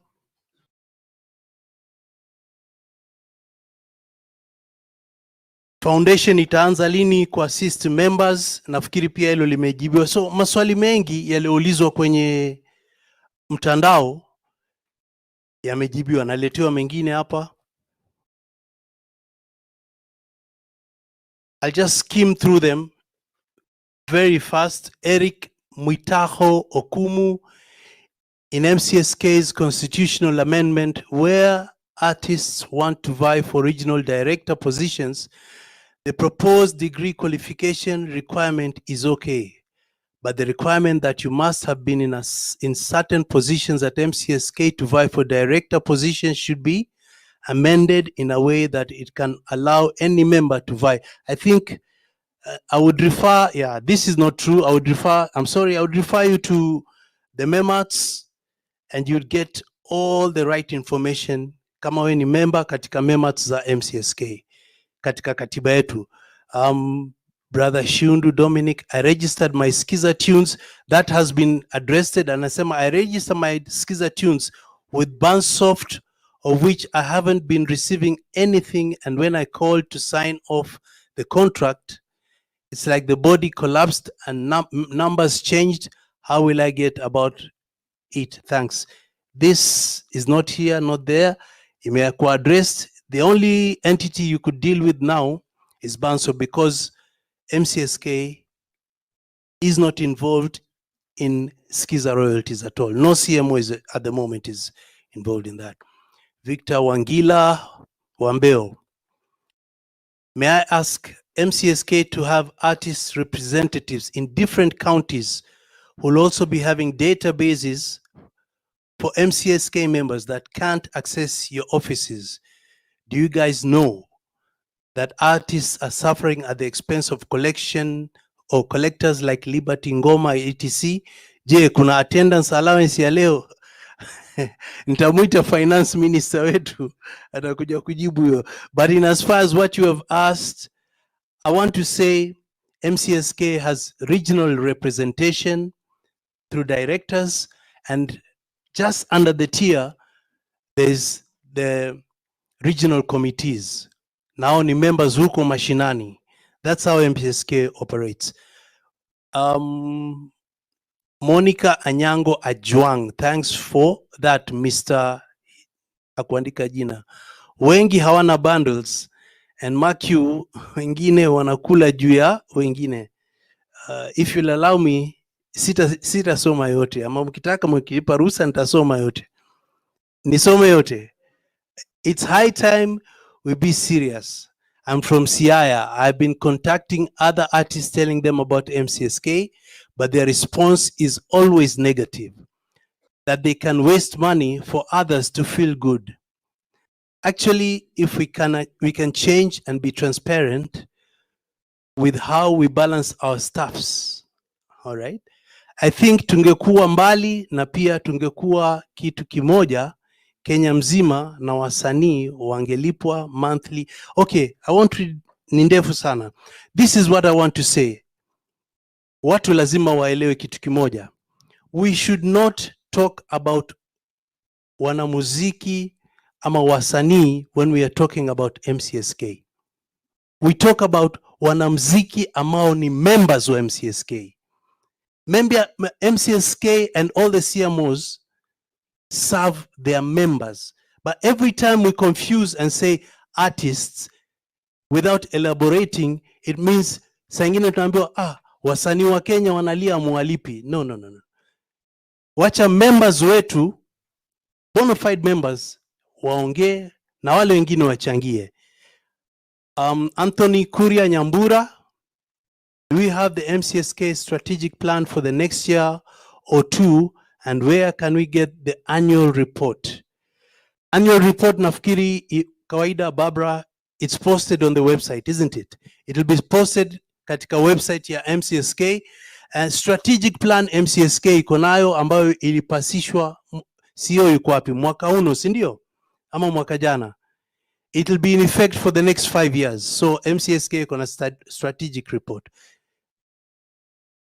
Strategic plan, sorry, not report.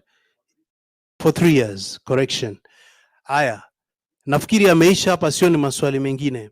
Sasa tunaelekea kwenye tamati ya shughuli hii ama mkutano uno. Ningependa kuita chairman wa regional committees, Edward Matoke. Yeah. Okay, my attention has been drawn to comments or questions on the screen. Yeah. Okay, I've been asked to pick some from the screen.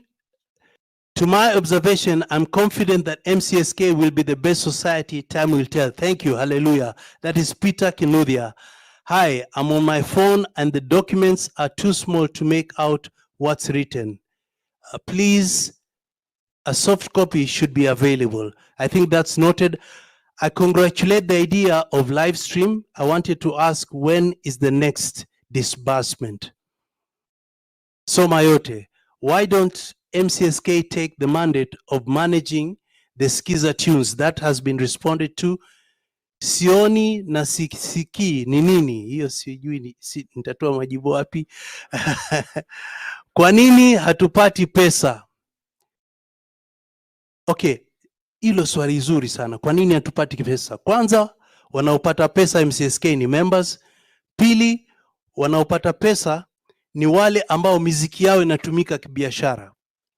We have to come alive to the fact that your music has to be exploited commercially for you to earn royalties. Ukitoa miziki uiweke pale, haichezwi redioni, haiko mahali popote inatumika, and you expect to get royalties, hapo kutakuwa na matatizo. Tuendelee. Nani waliwapea pesa ya uhuru kupea wasanii? We've responded to that. Hi, transport being paid now, chairman. Chairman, umesikia? Very serious, kama MCSK haihusishwi kwa hiyo pesa, and I thought it is the biggest society for musicians. Name, okay, imeenda hiyo. They're scrolling too fast. Please, I'll take about 3 or 4 more. Waliokula za corona watatapika tu, Mungu yuko. Hapo sisemi kitu. Okay, stop right there. It was a fascinating and great meeting. Congratulations to the organizers. Asanteni. CMO ya Skiza Tune ndio ipi? Skiza ina maneno. Aya, nipe tatu zingine alafu tuendelee. We have to.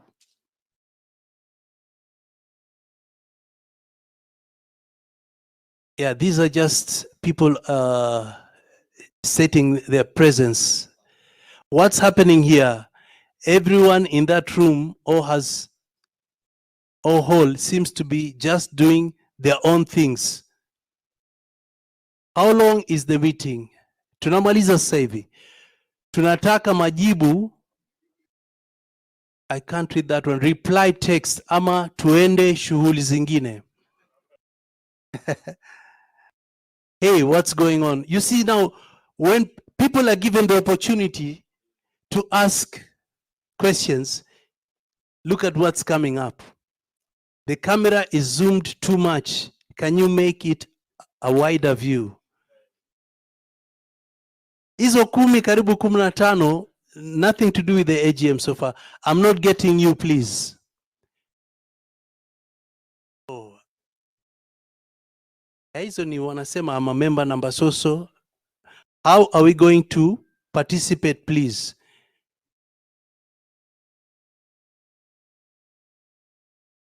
They said this was at 10:30 when the meeting had not started. We have difficulty with the sound. Okay, 2 more alafu tuendelee, si ndio?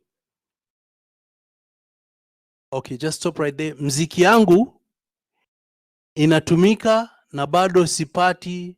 Please, my song Bank is still one of the biggest songs on radio and matatu. Okay, I'd like to respond to this one. This is what happens. Unaweza kuwa na nyimbo 1000 zinachezwa redioni kila siku, na mtu ana nyimbo 3 zinachezwa redioni kila siku. Huyu mwenye nyimbo 3 apate pesa zaidi yako kwa sababu alipotoa ile miziki alileta kwa MCSK na hizo CMO zingine, akaileta ikawa, akajaza work declaration form, ikaingizwa kwenye system, ndio monitoring ikifanyika inaonekana.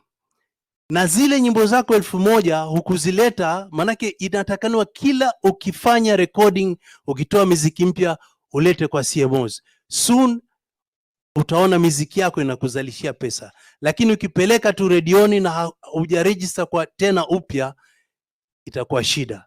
Okay, the last one, tungetaka nyimbo zetu zichezwe but marketing has been a problem. MCSK jukumu lake ni kucollect na kudistribute, marketing ni yako wewe mwenyewe mwanamuziki. Asanteni. Tunaendelea sasa, nimuite Chairman Matoke, Regional Committee Chairman, for a vote of thanks. Asanteni.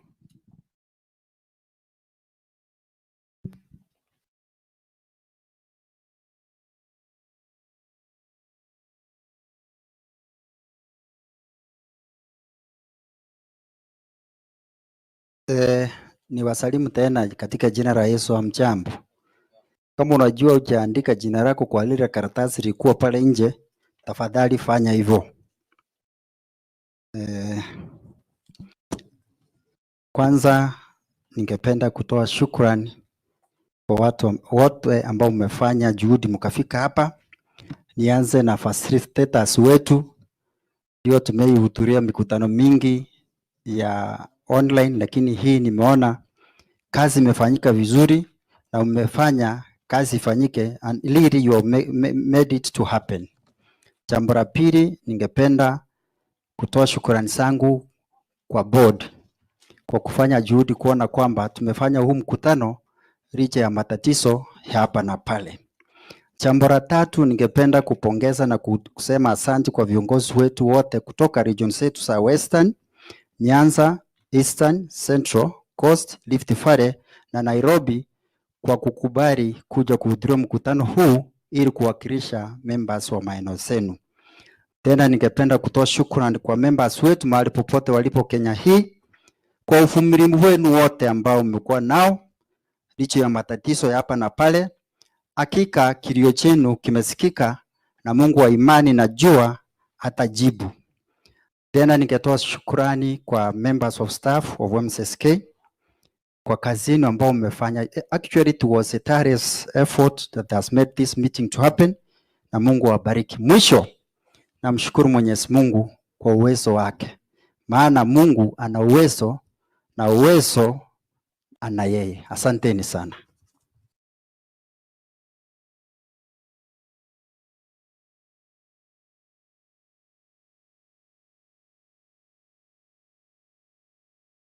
Naamini tumekuwa na mkutano mzuri ama vipi?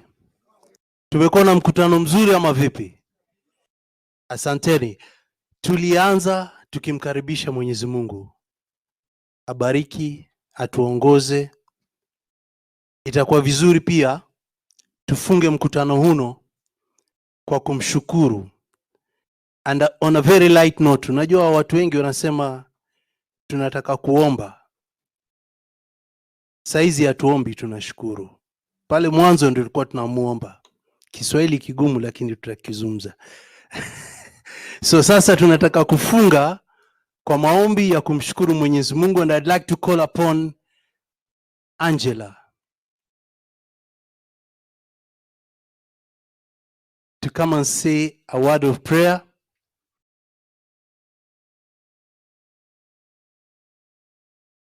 Utachagua kama utaongea kwa Kiswahili, kwa Kiingereza. The choice is yours. God understands each and every language on planet Earth. Hata Kikikuyu na. Asante sana director kwa kunipatia hii nafasi tukaweze kufunga hiyo mkutano wetu. Nataka kushukuru kila mmoja wetu ambaye amekuwa mtulivu.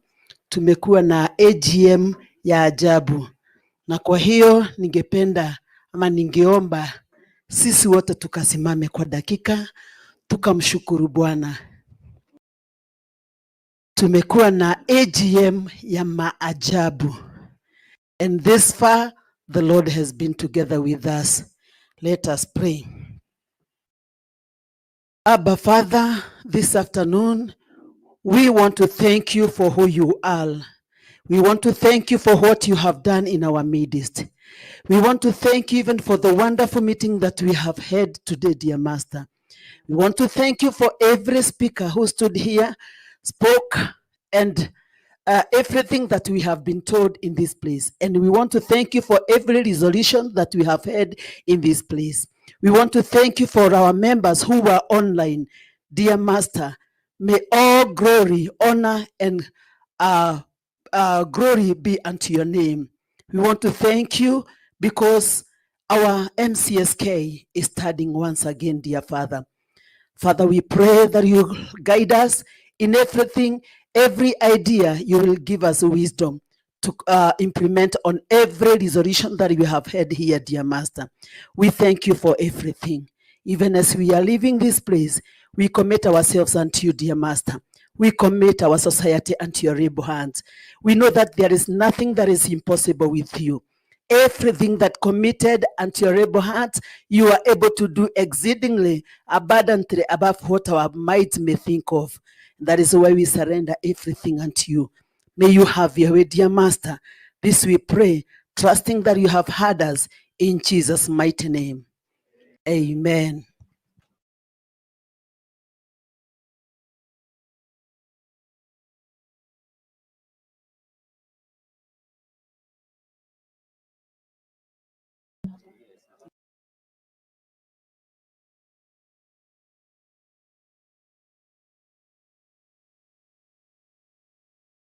Tutapigwa picha pale nje ya kuonyesha, ya kutukumbusha wakati ule tulikuwa kwa AGM. So tuende pale, usiende kabla haujachukuliwa picha.